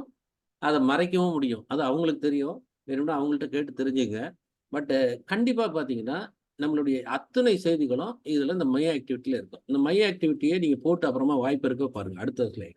இப்ப கூகுள் இல்ல. அடுத்த ஸ்லைடு. கூகுள் இல்லன்னா, இவ்ளோ சர்ச் என்ஜின்ஸ் இருக்காங்க. இந்த தேடு பொறிகள்னு தமிழ்ல சொல்லுவோம். இந்த கூகுள் அல்லாத, கூகுள் இல்ல, நான் கூகுள்ல போகல. இதுல எல்லாம் பார்த்தீங்கன்னா, இந்த முன்னாடி சொன்னோம் இல்லையா? மை ஆக்டிவிட்டி மாரி விஷயங்கள் அந்த 12 தளத்திலயும் கிடையாது. இப்ப ஒரு சிலது தெரியும். நமக்கு யாகு அல்லது டக் இது மாரி ஒரு சிலது யாருக்காவது தெரிஞ்சிருக்கலாம். இ இத நீங்க பயன்படுத்தினா, இவர்கள் வந்து ஒரு பெரிய ஒரு டிஸ்க்ளைமர் போடுறாங்க. என்ன போடுறாங்கன்னா, "நாங்க உங்களைப் பற்றிய எந்த தரவுகளையும் சேமிப்பதில்லை." அப்படின்னு சொல்றாங்க. ஸோ இவங்க வந்து நன்கொடை வாங்குறாங்க. டொனேஷன் மாரி வாங்குறாங்க. பெய்டு சர்வீஸ்லாம் இருக்கு. அப்படி சொல்றாங்க. "உங்கள பத்தி எந்த செய்தியும் சேகரிக்கவில்லை." அப்படின்னு சொல்றாங்க. இதுலயும் சிலது சேகரிக்கிறதா தகவல் வருது. கூகுளுக்கு மாற்றா அப்படின்னா, கூகுள் வேண்டாம். இவன் நம்மள வந்து ஏமாற்றுக்காரன், ஏமாத்துறான்னு ஒரு வெறுப்பு வந்துருச்சுன்னா, இதுல ஏதாவது ஒண்ண நீங்க பயன்படுத்தி பார்க்கலாம். அது உங்களுடைய விருப்பம். அதுக்காக இது கொடுத்துருக்கேன். ஏன்னா கூகுளை பற்றி இவ்வளோ மோசமாக சொல்கிறீங்க. நான் கூகுளுக்கு எதிரானவங்க கிடையாது. நானுமே இப்போ வந்து இன்னைக்கு கூட கூகுள் போட்டு தான் பார்க்க வேண்டியிருக்கு. காலையில் எழுந்துச்சி ஒரு விஷயத்துக்காக கூகுளை பார்த்துட்டு தான் நான் உங்கள்கிட்ட பேச வேண்டியிருக்கேன். நான் கூகுளுக்கு எதிரானவங்க கிடையாது. கூகுள் கம்பெனிக்கும் எனக்கு எந்த வாக்கிய வரப்பு தகராறுலாம் கிடையாது. இருந்தாலும் கூகுளுடைய செய்தியை நம்ம தெரிஞ்சுக்கணும் அப்படிங்கிறதுக்காக சொல்கிறேன். அடுத்த ஸ்லைடு. இப்போ நம்ம ரயில்வேல போகிறோம், அடுத்தது வந்து ஃப்ளைட்டில் போகிறோம். இந்த மாதிரி ஒரு போர்டிங் பாஸ் கொடுப்பாங்க. இந்த போர்டிங் பாஸில் ஒரு QR கோட் இருக்கும். ட்ரெயின் டிக்கெட் ஆகட்டும் அல்லது பஸ் இந்த மாதிரி ஏர் டிக்கெட் ஆகட்டும், அந்த இதில் பயணம் முடிஞ்சு கீழே வெளியே வந்தோன்னா முதல்ல கசக்கி வெளியே போடுறது இதுதான். தயவுசெய்து இதை கசக்கி வெளியே போடாதீங்க. இந்த வெளியே போடுறப்ப உங்களோட குடும்ப சொத்தையே நீங்கள் தூக்கி பத்திரத்தை, வீட்டில் இருக்கிற பத்திரத்தை தூக்கி வெளியே போடுற கதை தான் இது. இதில் வந்து பார்த்தீங்கன்னா இது சாதாரண ஒரு போர்டிங் பாஸ். இந்த போர்டிங் பாஸில் எவ்வளோ விஷயம் இருக்கு அப்படிங்கிறது அடுத்த ஸ்லைட் பாருங்க. கிட்டத்தட்ட 10 செய்திகள் இருக்கு. உங்களை பற்றி அத்தனை செய்திகளும் இந்த போர்டிங் பாஸில் QR கோடில் நீங்கள் எதாவது கடந்ததுன்னா இல்லை உங்கள்கிட்ட பேப்பர் இருந்ததுன்னா எடுத்து பாருங்க. ஸ்கேன் பண்ணி பார்த்தீங்கன்னா இவ்வளோ விஷயம் இருக்கும். ஆக அந்த பேப்பரை கிழிச்சு போடாதீங்க அல்லது கசக்கி வெளியே போடாதீங்க. ஏர்போர்ட்டுக்கு வெளியிலையோ ரயில்வே ஸ்டேஷனில் இப்போ டிக்கெட் எல்லா இடத்துலையுமே இந்த QR கோடு வச்சுருக்காங்க. QR கோடு அவங்க வந்து கணனி மூலமாக சில செயல்களை செய்திருக்காங்க. அவங்க ஈஸியாக வச்சுருக்காங்க. அதை வந்து நம்ம சரியாக பயன்படுத்தாதனால இது தூக்கி போடுறோம். தூக்கி போடுறதுனால இவ்வளோ பிரச்சனைகள் வருது. அடுத்தது, இப்போ நம்ம ஒரு செல்ஃபோன் வச்சுருக்கோம் பார்த்தீங்களா? இந்த செல்ஃபோன் வச்சுருக்கப்ப இவ்வளோ விஷயங்கள் அந்த செல்ஃபோனில் இருக்குங்க. நம்மளை பற்றிய பாஸ்வேர்டு. இப்போ நிறைய பேர் நம்ம நண்பர்கள் பார்த்தீங்கன்னா செல்ஃபி எடுக்காத மனிதர்களே இருக்க முடியாது. செல்ஃபி எடுக்கலன்னா மனுஷனே கிடையாது அப்படிங்கிற அளவுக்கு ஆகிப்போச்சு. இப்போ செல்ஃபி எடுக்கிறப்ப இப்போ பார்த்தீங்கன்னா குறிப்பாக பெண்கள் அவங்க வந்து ஒரு முக கண்ணாடி மாதிரி பயன்படுத்துகிற அளவுக்கு இப்போ செல்ஃபி ஆயிடுச்சு. இப்போ வந்து திடீர்னு ஒரு இடத்துக்கு கிளம்பணும், ஒரு இடத்துல போகணும் அப்படின்னா முகம் சரியா இருக்கா, தலை சரியா இருக்கா. இப்போ ஆண்களும் சரி பெண்கள் மட்டும் இல்லை, ஆண்களும் தலை கலைஞ்சிருக்கான்னு எதில் பார்க்குறாங்கன்னா ஃபோனில் போட்டு செல்ஃபி மோடில் போட்டு முகம் பார்க்குற கண்ணாடி மாரி பார்க்குறாங்க. இன்னும் சில பேர் என்ன பண்ணுறாங்க, உடையெல்லாம் உடுத்திட்டு ஆண்களுக்கும் பொருந்தும், இது பெண்களுக்கு பொருந்தும், ஒரு செல்ஃபி எடுத்து பார்க்குறாங்க. செல்ஃபி எடுத்து பார்த்தோன்னா அவங்க அப்பியரன்ஸ் கரெக்டாக இருக்கா அப்படிங்கிறத பார்க்குறாங்க. பார்த்துட்டு அது சரி செய்கிறாங்க. பிறகு என்ன பண்ணுவாங்க, அந்த எடுத்த செல்ஃபி போட்டோவை டெலீட் பண்ணிடுவாங்க. நண்பர்களை எதுவுமே வந்து ஃபோனில் நீங்கள் எடுக்கிறத டெலீட்டே பண்ண முடியாது. நீங்கள் எடுத்த எந்த ஃபோட்டோவும் டெலீட் பண்ண முடியாது. ஆக நம்ம வந்து ஒரு தனியாக இருக்கிறப்ப நம்ம ஒரு ஃபோட்டோ நம்ம தானே இருக்கோம், எடுத்துட்டு நம்மளே டெலீட் பண்ணுறோம் அப்படிங்கிறது தயவு செய்து நினைக்காதீங்க. கண்ணாடியை பயன்படுத்துங்க. செல்ஃபியில் ஃபோட்டோ எடுத்து டெலீட் பண்ணுறது அல்லது ஏதாவது ஒரு ஃபோட்டோ எடுத்து யாருக்காவது அனுப்பிட்டு டெலீட் பண்ணுறது, இதெல்லாம் வந்து சான்ஸே கிடையாது.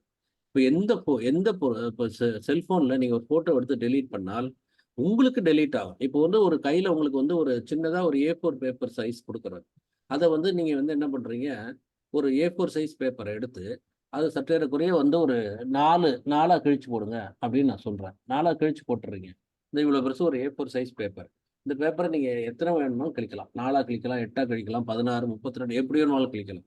நம்மளே இருக்கிற இன்னொரு நண்பரை வர சொல்லி இதை ரீஅசம்பிள் பண்ணுன்னா அந்த பேப்பரை எப்படியாவது கரெக்டாக வச்சு மறுபடியும் அதே மாதிரியே செஞ்சு காட்டுறதுக்கு நம்ம எல்லாருக்கும் முடியும். அது வாய்ப்புகள் இருக்கு. இப்போ அதே மாதிரி தான் நம்ம ஃபோட்டோவை செல்ஃபோனில் டெலீட் பண்ணினால், செல்ஃபோன் ஆகட்டும், கம்ப்யூட்டர் ஆகட்டும், எந்த டிஜிட்டல்லையும் டெலீட் ஆனால் அது வந்து நாம் பார்க்க முடியாத, படிக்க முடியாத ஒரு வகையான ஃபார்மேட்டில் அதே ஃபோன்லேயே இருக்கும். இப்போ நம்ம பேப்பரை கிழிக்கிறோம், கிழிச்சு குப்பையாயிடுது. அந்த குப்பையை கொண்டு போய் டஸ்ட்பினில் போடுறோம். திடீர்னு ஆஹா அவசரப்பட்டு கிழிச்சிட்டோம்னு சொல்லி டஸ்ட்பின்லேயே தேடி எடுத்து திரும்பி அதை நம்ம பார்க்குற வாய்ப்புகள் இதெல்லாம் நமக்கு இருக்கு. அதே மாதிரி செல்ஃபோனில் நம்ம டெலீட் பண்ண ஃபோட்டோஸு வேறு ஃபார்மேட்டில் செல்ஃபோனில் இருக்கும். இந்த குப்பையை எடுத்துக்கொண்டு வெளியில் கொட்டுறோம். நம்ம பேப்பரை கிழிச்சோ குப்பை தொட்டியில் போட்டோம், அதை கொண்டு போய் வெளியில் கொட்டுறோம். வெளியில் கொட்டுறப்ப கார்பரேஷனே முனிசிபாலிட்டி வந்து எடுத்துகிட்டு போகிறாங்கன்னா அதுக்கப்புறம் அந்த பேப்பர் நம்ம கைக்கு வராது. அதே இதாக செல்ஃபோனில் நம்ம டெலீட் பண்ணினால் அங்கே தான் இருக்கும். ஏன்னா செல்ஃபோன் விட்டு வெளியே போகிறதில்ல. செல்ஃபோன் உள்ள வேற ஃபார்மேட்டில் இருக்கும். நிறைய சாஃப்ட்வேர்லாம் இருக்குது. அந்த சாஃப்ட்வேரை போட்டால் ஏற்கனவே டெலீட் செய்யப்பட்ட ஃபோட்டோக்களை எடுத்து கொடுக்கக்கூடிய வாய்ப்பு இருக்குது. நம்ம நண்பர்களே நிறைய பேர் பார்த்தீங்கன்னா இப்போ ஒரு ஃபேஷன் ஆகிடுச்சு. செல்ஃபோன் வந்து ரிப்பேர் கொடுத்துருக்க. ஊருக்கு வந்து செல்ஃபோன் ரிப்பேர் கடைகள்லாம் இருக்குது. நிச்சயமாக எந்த ஒரு செல்ஃபோனோ எந்த பிராண்டாக இருக்கட்டும், குறிப்பிட்ட கம்பெனின்னு இல்லை, எந்த ஒரு செல்ஃபோனோ ரிப்பேரே ஆகாதுங்க. அப்படிதான் அவங்களோட டிசைனே இருக்குது. முன்னாடிலாம் பார்த்தீங்கன்னா பேட்டரி மாத்திரம் அது இது எப்படிலாம் வரிசையாக சொல்லுவாங்க. இப்போ அதெல்லாம் வாய்ப்பே இல்லை. ரிப்பேரே ஆகாது. எப்போ செல்ஃபோன் ரிப்பேர் ஆகும், நீங்கள் கீழே போட்டு உடைச்சா அல்லது தண்ணிக்குள்ளே போட்டா. இப்போதான் இந்த 2 கண்டிஷனில் மட்டும்தான் செல்ஃபோன் ரிப்பேர் ஆகும். மற்ற வகையில் செல்ஃபோன் ரிப்பேரே ஆகாதுங்க. அப்படி ஆச்சுன்னா உங்களுடைய கவனக்குறைவாக மட்டுமே இருக்கும் ஒழிய செல்ஃபோன் ரிப்பேர் ஆகாது. நான் என்ன சொல்ல வரேன்னா, செல்போன் ரிப்பேர் அப்படின்னு எந்த கடையிலையும் கொண்டு உங்கள் ஃபோனை கொடுக்காதீங்க. கொடுத்தீங்கன்னா கூடவே இருந்து அது என்னென்ன இப்போ ஒரு கிளாஸ் உடஞ்சி போச்சு, நிறைய பேருக்கு பார்த்தீங்கன்னா நமக்கு டிஸ்பிளே உடஞ்சி போச்சு சார், டிஸ்பிளே காட்டலை அப்படின்னு. எந்த ஒரு செல்போனுமே ஒரு 3 வருஷத்துக்கு மேலே நம்ம வச்சுக்க முடியாது. உள்ளே இருக்கிற அந்த பேட்டரி வந்து அது மேலே லித்தியம்னு ஒரு கோட்டிங் பண்ணியிருப்பாங்க. அது கொஞ்சம் கொஞ்சமாக உரிய ஆரம்பிக்கும். நம்ம உடம்புல தோல் உரியிற மாதிரி உரியும். அப்படி உறிஞ்சுதுன்னா அதுலேருந்து ரேடியேஷன் வரும், அது கேன்சர் உருவாகும். அதனால சில பேர் நான் 10 வருஷமா ஒரு செல்போன் வச்சிருக்காங்கன்னா கண்டிப்பாக குயிக்காக அவனுக்கு கேன்சர் வரப்போகுதுன்னு அர்த்தம். அதனால போனை தயவு செய்து ஒரு குறிப்பிட்ட காலகட்டத்தில் மாற்றிருங்க. நம்மளுடைய நண்பர்கள் பெரும்பாலான பேர் பார்த்தீங்கன்னா இப்போ ஒரு புதுசாக ஒரு ஃபோன் வாங்குவாங்க. பழைய ஃபோனை என்ன செய்யறது அப்படிங்கிறது ஒரு பெரிய இது. அடுத்த ஸ்லைடு.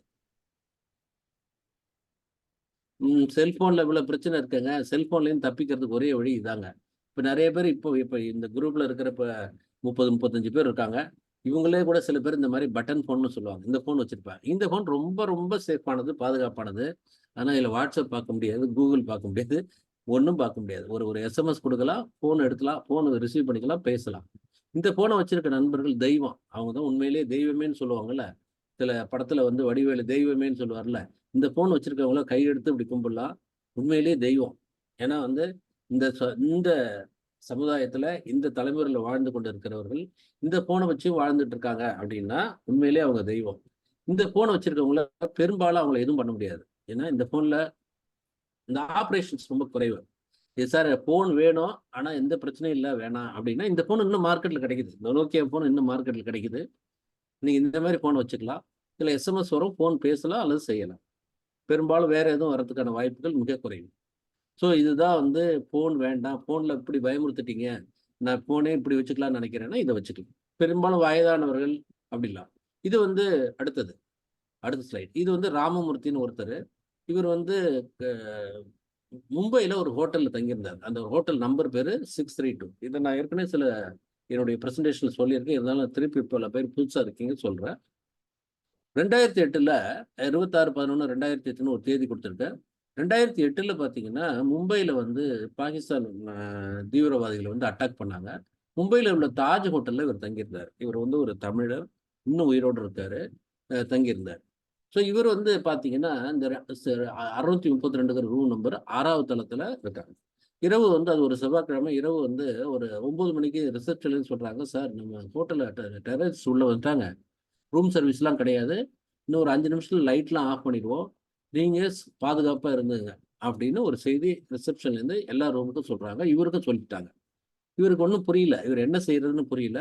இவர் ரூமில் வந்து லைட்டெல்லாம் ஆட்டோமேட்டிக்காக ஆஃப் பண்ணிட்டாங்க. பொதுவாக நம்ம பொதுவாக ஹோட்டலுக்கு போனீங்கன்னா எல்லா ஹோட்டலுமே இப்போ இருக்கிற எல்லா ஹோட்டலும், அது ஸ்டார் ஹோட்டலாக இருக்கணும், மிக சாதாரண ஹோட்டலாக இருக்கும், உள்ளார போனோன்னா நம்ம கதவை திறந்து உள்ளே போனோமோ இடது பக்கமோ அல்லது வலது பக்கமோ அந்த கழிப்பறை இருக்கும், அந்த வாஷ்ரூம்னு சொல்கிறது இருக்கும். அதை தாண்டி தான் பெட்டுக்கு நம்ம போக முடியும். அப்படி தான் எல்லா ஹோட்டலோட டிசைன்ஸும் இருக்கும். அப்படி போகிறப்ப இவர் என்ன பண்ணுறாரு, கதவை சாத்திட்டாரு. கதவை சாத்திட்டு இவர் பெட்டில் உட்காந்துருக்காரு. லைட்லாம் ஆஃப் ஆகிடுச்சு. ஒரு 1/2 மணி நேரத்தில் கதவை வந்து தட்டுறாங்க. ரூம் சர்வீஸ்ன்னு தட்டுறாங்க. இப்போ தானே சொன்னாங்க ரூம் சர்வீஸ்லாம் வராது. அப்படி இருக்கிறப்ப யார் தட்டுறாங்கன்னு இவருக்கு கொஞ்சம் யோசிச்சுட்டே இருந்திருக்காரு. மறுபடியும் ஒரு 5 நிமிஷம் கழிச்சு ஷூ பாலிஷ் இது வந்து ஒரு 7 ஸ்டார் ஹோட்டல், தாஜ் ஹோட்டலுங்கிறது. இந்த ஷூ பாலிஷுக்கு வருவான், அயன் பண்ணுறதுக்கு வருவான், இதெல்லாம் அந்த ஊரில் சகஜமாக நடக்கும். அதுக்கெல்லாம் சார்ஜஸ் கூட. அப்படி வந்து கேட்குற மாதிரி கேட்குறான். கேட்டால் அப்போ நல்லா தெரிஞ்சு போச்சு, கண்டிப்பாக அது டெரரிஸ்ட் தான் நம்மளை ரூமுக்குள்ளே வந்துட்டான் அப்படின்ட்டு. இவர் என்ன பண்ணுறாரு, இருட்டில் உட்காந்துருக்காரு. சரி எப்படியாவது சுட்டுக்கிட்டு விட்டானா என்ன பண்ணுறதுன்னு சொல்லிட்டு பெட்லேருந்து மெதுவாக மூவ் ஆகி அந்த வாஷ்ரூம்குள்ளே போய் ஒளிஞ்சிக்கலாம் அப்படின்ட்டு வர்றாரு. இருட்டு, இவருக்கு இடம் தெரியாத ஒரு இடம். தடுமாறி வாஷ்ரூம்குள்ளே போயிட்டார். ஆனால் இவர் போன வேகத்தில் அங்கங்கே இடித்த சத்தம் கேட்குது. சத்தம் கேட்டால் அவன் என்ன பண்ணுறான், ஃபயர் ஓப்பன் பண்ணுறான். டெரரிஸ்ட்டு கதவை ஓப்பன் பண்ணிட்டான், சுட்டு கதவை ஓப்பன் பண்ணிட்டான். இவர் அதுக்குள்ளே வாஷ்ரூமில் போயிட்டார். அவன் கதவை உடைச்சி திறந்து வெளில வந்து இவர் சட்டையை பிடிச்சி வெளியே எடுக்கிறான். வெளியே எடுத்து நீ யார் என்ன அப்படின்னு கேட்குறான். அப்படி கேட்குறப்ப இவர் சொல்கிறாரு, என் பேர் KR ராமமூர்த்தி அப்படின்னு சொல்கிறார். நீ யார் அப்படின்னு கேட்குறாரு. நான் வந்து ஒரு ஸ்கூல் டீச்சர் அப்படின்னு சொல்கிறார். ஸ்கூல் டீச்சரா, சரின்னு சொல்லிட்டு நான் இந்த சம்பவம் நடந்தது நண்பர்களே 2008. ஸோ அப்போ வந்து அவர் ஸ்கூல் டீச்சர்னு சொன்ன உடனே அவன் வந்து ஒரு ஃபோன் வச்சுருக்கான். அப்போல்லாம் பிளாக்பெரின்னு ஒரு ஃபோன் இருக்கும், சில பேருக்கு ஞாபகம் இருக்கலாம். அந்த மாதிரி ஃபோன் தான் அப்போ பயன்படுத்த முடியும். அப்போ அந்த மாதிரி ஃபோன் வச்சுருக்கான். அதில் இவரை பற்றிய செய்திகள், இவரை பற்றிய ஃபோட்டோ எல்லாம் எடுத்து எங்கேயோ அனுப்புகிறான். அனுப்பி ஒரு 5 நிமிஷம் கழிச்சு சொல்றான், நீ பொய் சொல்ற அப்படிங்கிறான். என்ன சொல்ற அப்படின்னா, நான் வந்து நீ வந்து ஸ்கூல் டீச்சரே கிடையாது. நீ ஏன் பொய் சொல்ற அப்படின்னு. ஆமா நான் பொய் சொல்லிட்டேன் அப்படின்னு பயத்துல சொல்லிட்டேன் அப்படிங்கிறான். நீ வந்து ஒரு ஒரு இண்டோ ஐசியா பேங்க் அப்படிங்கிற ஒரு பேங்கோட சேர்மன். நமக்கு ஈஸியாவே தெரியும். பொய் சொன்னாலும் பொருந்து சொல்லணும்னு சொல்லுவாங்க இல்லையா? ஒரு ஸ்கூல் டீச்சர் 7 ஸ்டார் ஹோட்டல்ல போய் சாதாரணமா தங்க மாட்டாங்க. அவரு பெரிய பணக்கார வீட்டு குழந்தையா இருந்தா ஒழிய, அந்த மாரி ஒரு நபரா இருந்தா ஒழிய, சாதாரணமா அவரோட அந்தஸ்துக்கு ஒரு 7 ஸ்டார் ஹோட்டல்ல தங்குற அளவு இருக்காது. இந்த மாரி ஒரு பேங்க்ல பெரிய சேர்மன் லெவல்ல இருக்கிறவங்க பேங்க்ல ரூம் போட்டு குடுத்துருப்பாங்க. போய் தங்குவாங்க. இதுதான் வந்து வாய்ப்பு. ஆனா, இவர் அவசரத்துல, பயத்துல தப்பா சொல்லிட்டாரு. பேங்க் சேர்மன் சொன்னா கொன்னுடுவான்னு பயத்துல ஸ்கூல் டீச்சர்ன்னு சொல்லிட்டாரு. அவன் என்ன சொல்றான், "நீ பொய் சொல்லிட்ட, உன்ன கொல்ல போறோம். கைய தூக்கு" அப்படிங்கிறான். கைய தூக்கிட்டாரு. இவர் எப்பவுமே கண்டிப்பா காலியாயிடும் அப்படிங்கிற ஒரு நிலைமையில, திடீர்னு பார்த்தா அந்த ஹோட்டல்ல இன்னொரு இடத்துல குண்டு வெடிக்குது. குண்டு வெடிச்ச உடனே இந்த டெரரிஸ்ட் 2 பேரும் இவர விட்டுட்டு ஓடி போய்ட்டாங்க. அப்புறம் ஒரு 3 நாள் கழிச்சு இவர ரெஸ்க்யூ பண்ணாங்க. இன்னும் உயிரோட இருக்காரு. அந்த பம்பாய் தாஜ் ஹோட்டல் குண்டுவெடிப்பு வழக்குல மிக முக்கியமான சாட்சி. இன்னைக்கும் பெங்களூர்ல இருக்கார். ரிட்டயர்ட் ஆகி பெங்களூர்ல இருக்காரு தமிழர். இந்த நவம்பர் மாசம் 26ஆம் தேதி டிவிலலாம் பார்த்தீங்கன்னா, இவர் இன்டர்வியூ வரும். இப்ப கூட வருது. ஸோ அந்த அளவுக்கு இவர் முக்கியமான நபரா இருக்காரு. ஸோ இது எதுக்கு சொல்ல வரேன்னா, இதுல வந்து இந்த கதைய விட முக்கியமான விஷயம் 2008ல இவரோட ஃபோட்டோ எடுத்து எங்கேயோ அனுப்பிச்சு, இவரு ராமமூர்த்தி பேங்கோட சேர்மன் அப்படின்னு எப்படி கண்டுபிடிச்சாங்கன்னா, அப்ப கூகுள்லாம் கிடையாது. அப்ப இன்டர்நெட் மூலமா அந்த செய்திய கராச்சில உள்ள அவங்களோட கண்ட்ரோல் சென்டருக்கு அனுப்பிச்சு, அவங்க வெரிஃபை பண்ணிட்டு, அப்பவே நம்மள பத்திய செய்திகள்லாம் அங்க இருந்தது. பொதுவா பேங்க்ன்னு பார்த்தீங்கன்னா, அந்த வருஷம் வருஷம் பார்த்தீங்கன்னா, ஒரு அரையாண்டு கணக்கு, முழு ஆண்டு கணக்குன்னு சொல்லிட்டு பத்திரிகையில ஒரு பக்கம் விளம்பரம் குடுப்பாங்க. அதுல சேர்மன் ஃபோட்டோ இருக்கும். அந்த காலங்கள்ல. அத வச்சு ஒரு பேங்க் சேர்மன அவன் கண்டுபிடிச்சுட்டான். ரொம்ப ஈஸியா கண்டுபிடிச்சுட்டான். இது அவரு ஸ்ட்ரைக் ஆகல. இப்ப பார்த்தீங்கன்னா, நான் சொன்னேன் ஏற்கனவே கூகுள்ல நம்மள பத்தி நெறைய விஷயங்கள் இருக்கு. நீங்க எங்கேயாவது இந்த மாரி ஒரு சூழ்நிலையில மாட்டீங்கன்னா, உங்கள ஈஸியா கண்டுபிடிக்க நெறைய வாய்ப்பு இருக்கு. அடுத்த ஸ்லைடு. இப்ப நம்ம எல்லாருக்குமே ஒரு பெரிய சந்தேகம் என்ன தெரியுமா? நம்ம ஃபோன டேப் பண்றாங்களா? அப்படின்ட்டு. நம்ம பேசிட்டே இருக்கிறப்ப நண்பர்கள் எல்லாரும் பேசிட்டே இருப்போம். பேசிட்டே இருக்கப்ப, "கொஞ்சம் WhatsAppல வரீங்களா சார்? ஒரு முக்கியமான விஷயம் பேசணும்" அப்படிம்பாங்க. எனக்கு உண்மையிலே சிரிப்பு வரும். WhatsApp வந்து சாதாரணமா நம்ம ஃபோன்ல பேசுறோமே, அதுவே ரொம்ப பாதுகாப்பானது. WhatsApp பாதுகாப்பே கிடையாது. ஆனா WhatsAppல வாங்க பேசுவோம் அப்படிம்பாங்க. இப்ப நம்மளே சிலருக்கு அந்த அனுபவம் இருக்கும். WhatsAppல பேசுறதுங்கிறது அவ்வளோ சேஃப் கிடையாது.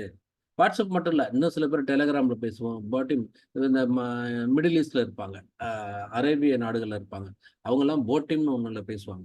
இதெல்லாம் வந்து சேஃபே கிடையாது. சாதாரண ஃபோன். இன்னும் இன்னும் மிக மிக தெளிவா சொன்னா, வீட்ல இருக்கிற லேண்ட்லைன் ஃபோன்ல நீங்க ஒருத்தர்ட்ட இருந்து இன்னொருத்தர்ட்ட பேசினா, அது நம்மள்ல நெறைய பேர்ட்ட இல்ல. எல்லாம் குளோஸ் பண்ணிட்டோம். அதுதான் மிகவும் பாதுகாப்பான வழி. நம்ம ஃபோன டேப் பண்ண முடியுமா? டேப் பண்ணுவாங்களா? பண்ண முடியும். ஆனா, அ இப்போ காவல்துறையில டேப் பண்றாங்க அப்படிங்கிறது ஒரு சகஜமான குற்றச்சாட்டு. இப்ப 140 கோடி இருக்கோம். 140 கோடியும் 114 கோடி ஃபோன் வச்சிருக்கோம். 114 கோடிய ஃபோன் பண்றதுக்கு ஃபோனையே நம்ம வாட்ச் பண்றதுக்கு 114 கோடி மனிதர்கள் வேணும். அவ்வளவு பேர் காவல்துறையில கிடையாது. இல்ல ஒருத்தரே 10 ஃபோன வாட்ச் பண்ணா கூட எவ்வளோ பேர் வேணும்? ஆக நடைமுறையில சாத்தியமே இல்லாத விஷயம். காவல்துறையிலயோ அல்லது ஏதோ ஒரு இந்த தேசிய பாதுகாப்பு அப்படிங்கிற ஒரு விஷயத்துல, மிஞ்சி போனா ஒரு ஒரு ஒரு மாநிலத்துல ஒரு ஒரு 20, 30 ஃபோன வாட்ச் பண்ணும். அதுக்கு மேல வாட்ச் பண்ண மாட்டாங்க. நம்ம வந்து இதெல்லாம் வந்து நம்மள அறியாமலே சொல்லப்படுகிற ஒரு கற்பனையான பயம். நம்ம ஃபோன வாட்ச் பண்றாங்க. என் ஃபோன ரெக்கார்ட் பண்றாங்க சார். யாரும் என் ஃபோன ரெக்கார்ட் இவனுக்கும் பக்கத்து வீட்டுக்காரனுக்கும் சண்டை இருக்கும். ஆனா ஃபோன ரெக்கார்ட் பண்றான் அப்படிம்பான். ஃபோனெல்லாம் அவ்வளோ ஈஸியா ரெக்கார்ட் பண்ண முடியாது. ஆனால் WhatsAppல பேசுற விஷயமும் சேஃபானது கிடையாது. நெக்ஸ்ட். இப்ப கடையில போயி நான் வந்து இது வந்து ஜெனரலா ஒரு அவேர்னஸ்க்காக சொல்லப்படுற விஷயம். கடையில போயி உங்க ஃபோன வந்து மாத்துறீங்க. புது ஃபோன் வாங்குறீங்க. அப்ப தயவு செய்து இதெல்லாம் பண்ணுங்க. ஃபோன எக்ஸ்சேஞ்ச் ஆஃபர்ல குடுக்காதீங்க. நம்ம பழைய ஃபோன குடுத்தா புது ஃபோன் வாங்குறப்போ ஒரு ரூ. 500 குடுப்பாங்க. மேக்ஸிமம் ஐஃபோனுக்கு ரூ. 2000 குடுப்பாங்க. இதுக்காக நம்மளுடைய மான, மரியாதை எல்லாத்தையுமே கடையில அடமானம் வைக்கணும். வெறும் ரூ. 500 நம்ம பழைய ஃபோன கொண்டு போய் தயவு செய்து அ கடையில குடுத்து எக்ஸ்சேஞ்ச் ஆஃபர்ல பண்ணாதீங்க. இன்னும் சில பேர் ரொம்ப தாராள இது இருக்கும். ஃபோன புது ஃபோன் வாங்குனோனே பழைய ஃபோன ஒய்ஃப்க்கு குடுப்பாங்க, குழந்தைங்களுக்கு குடுப்பாங்க. அல்லது அதெல்லாம் வீட்ல வேலை செய்றவங்களுக்கு குடுப்பாங்க. யாருக்குமே தயவு செய்து குடுக்காதீங்க. உங்க வீட்ல உள்ளவங்களுக்கும் சரி, வெளியில உள்ளவங்களுக்கும் சரி, யாருக்குமே பழைய ஃபோன் அப்ப பழைய ஃபோன என்னதான் செய்யறது? அப்படின்னா உடைச்சு போடுங்க. அதுதான் நான் சொல்லுவேன். அதுதான் உங்களுக்கும் நல்லது. நம்ம எடுக்கப்பட்ட எல்லா ஃபோட்டோவையும் நீங்கள்ட்ட இருக்கிற பழைய ஃபோன எடுத்துட்டு போயி, ஒரு சாஃப்ட்வேர் இருக்கு. அதுல போட்டா உங்களுடைய அத்தனை கதைகளும் வெளிய வரும். அதனால தயவு செய்து குறிப்பா பெண்கள் பழைய ஃபோன மாற்றும் பொழுது அதில் இருக்கிற விஷயங்கள் அந்த சிம் கார்டை எடுத்துறது. இப்போல்லாம் இ சிம் கார்டுன்னு வந்துருச்சு. தயவுசெய்து இ சிம் கார்டு போடுறதுக்கு வாய்ப்பு இருந்தால் இ சிம் கார்டு போட்டுக்கோங்க. பல வாய்ப்புகள் இருக்கு. ஃபோனில் இருந்து நிச்சயமாக நீங்கள் மாத்துறப்ப பழைய ஃபோனை வந்து என்ன செய்யறது, அது ரொம்ப முக்கியம். அடுத்த ஸ்லைடு. நான் ஏற்கனவே சொல்லிட்டேன், ஒரு ஃபைலை வந்து டெலீட் பண்ண முடியாது. நம்மளோட ஃபோட்டோலாம் எடுத்தால் டெலீட் பண்ண முடியாது. இருந்தாலும் அப்போ ஃபோனில் வைப்பிங்னு ஒரு சாஃப்ட்வேர் இருக்கு. அது சில இடங்களில் கிடைக்குது. அதை போட்டால் கம்ப்யூட்டர் ஆகட்டும், ஃபோன் ஆகட்டும், அந்த காலத்தில் கம்ப்யூட்டரை ஃபார்மேட் பண்ணணும்னு சொல்லுவோம். இப்போ ஃபார்மேட்லாம் பண்ணுறாங்களான்னு தெரியல. இந்த வைப்பிங்னு ஒரு சாஃப்ட்வேர் இருக்குது. அதை போட்டால் கம்ப்ளீட்டாக தொடச்சி எடுத்துரும். அப்போ பழைய செய்திகள் இருக்காது. இது பயன்படுத்துகிறாங்க, ஒரு சில பேர் பயன்படுத்துகிறாங்க. உங்கள் தகவலுக்காக சொல்கிறேன். அடுத்தது, நான் ஏற்கனவே சொன்னேன், ஃபேஸ்புக்கில் நீங்கள் சேரணும் அப்படின்னு சொன்னால் பார்த்தீங்கன்னா, அதில் வந்து டேர்ம்ஸ் அண்ட் கண்டிஷன் ஒரு 11,000 வார்த்தை இருக்குது. திருக்குறளில் கூட அவ்வளோ வார்த்தை கிடையாது. 7 சீர் இருக்குன்னு சொல்லுவாங்க. 1330 திருக்குறள், 7ன்னு பார்த்தா ஒரு 9,000 10,000 வார்த்தைகள் தான் இருக்கும். ஆனால் ஃபேஸ்புக்கில் நீங்கள் சேர்றப்ப பார்த்தா 11,000 வார்த்தைகள் இருக்குது. இந்த வார்த்தையை திருக்குறளே நமக்கு வந்து 20-30 திருக்குறள் தான் ஒருத்தருக்கு ஆவரேஜாக தெரியும். இந்த 11,000 வார்த்தையெல்லாம் படித்து பார்த்து நம்ம கையெழுத்து போகிறதுக்கெல்லாம் சான்ஸே கிடையாது. ஆனால் 11,000 வார்த்தைகளை நம்ம படிச்சுட்டோன்னு தான் கையெழுத்து போடுறோம். கூகுள் பாருங்க, கூகுள் அக்கௌண்ட் ஓப்பன் பண்ணுறதுக்கு சற்றேறக்குறைய ஒரு 4,000 வார்த்தைகளுடைய அந்த அக்ரிமெண்ட்டை படித்து தான் கையெழுத்து போடுறோம். வீட்டில் ஒரு சாதாரணமாக அக்ரிமெண்ட் கையெழுத்து போடுறது, ஒரு குடுக்கல் வாங்கல், சொத்து பிரச்சனை கையெழுத்து போடுறதுன்னா பல தடவை படிக்கிறோம், பல பேர் விசாரிக்கிறோம். ஆனால் தினம் கம்ப்யூட்டர்லேயே, ஃபோன்லேயே இவ்வளோ கண்ணை மூடிட்டு கையெழுத்து போடுறோம். இதோட விளைவு தான் நம்மளை பல சிக்கலில் உருவாக்குது. தவிர்க்க முடியாது தான். இதெல்லாம் நீங்கள் படித்து பார்த்து கையெழுத்து போடுறதுன்னு சான்ஸே கிடையாது. இருந்தாலும் உங்கள் கவனத்தை சொல்கிறேன், பயன்படுத்தும் போது தயவு செய்து கவனமாக பயன்படுத்துங்கள். அடுத்தது,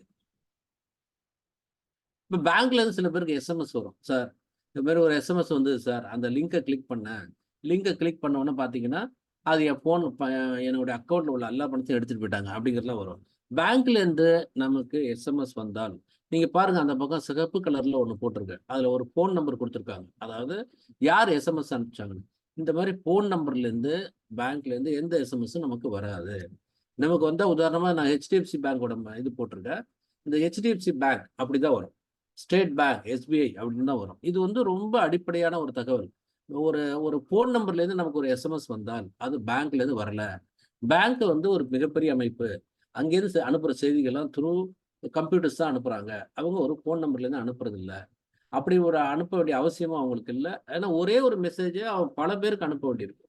இப்படி ஒரு எஸ்எம்எஸ்ஸாக அவன் அனுப்ப மாட்டான். இது அடிப்படையான ஒரு விஷயம். அதனால ஒரு நம்பர்லேருந்து எஸ்எம்எஸ் வந்தா அது உங்கள்கிட்ட வந்து உங்கள் பேன் கார்டு கொடுங்க, உங்களோட பாஸ்வேர்டு கொடுங்க, உங்கள் ஓடிபி கொடுங்க அப்படின்னு கேட்டாங்கன்னா, ஒரு நம்பர்லேருந்து வந்தால் அதை கண்ணை மூடிட்டு டெலீட் பண்ணிடலாம். அதை நம்ம தொடவே வேண்டியதில்லை. இப்படி வந்தால் அதை பார்க்கலாம். இதுலேயும் சந்தேகம் வந்தால் நம்ம எந்த பேங்க்ல அக்கௌண்ட் இருக்கோ அவங்களுக்கு கேட்கலாம். பொதுவாக வந்து நிறைய பேர் வந்து இப்போ வந்து ஃபோன்பே, கூகுள் பே இதில் எல்லாம் வச்சுட்டு பணம் கொடுக்குறாங்க. அப்படி இருக்கிறப்ப அவங்களுக்கு ஒரு அக்கௌண்ட் இருக்கும். அவங்க அக்கௌண்ட்டில் வந்து நிறைய பணம் வச்சுருப்பாங்க. அந்த அக்கௌண்ட்லேயே இந்த ஃபோன்பே, கூகுள் பே அதெல்லாம் வச்சு ஆப்ரேட் பண்ணுவாங்க. என்னுடைய ஒரு ஆலோசனைன்னு சொன்னால், நீங்கள் வந்து நிறைய இப்போ பேங்க் அக்கௌண்ட் ஓப்பன் பண்ணுறா மிக சாதாரணமாக ஆயிடுச்சு.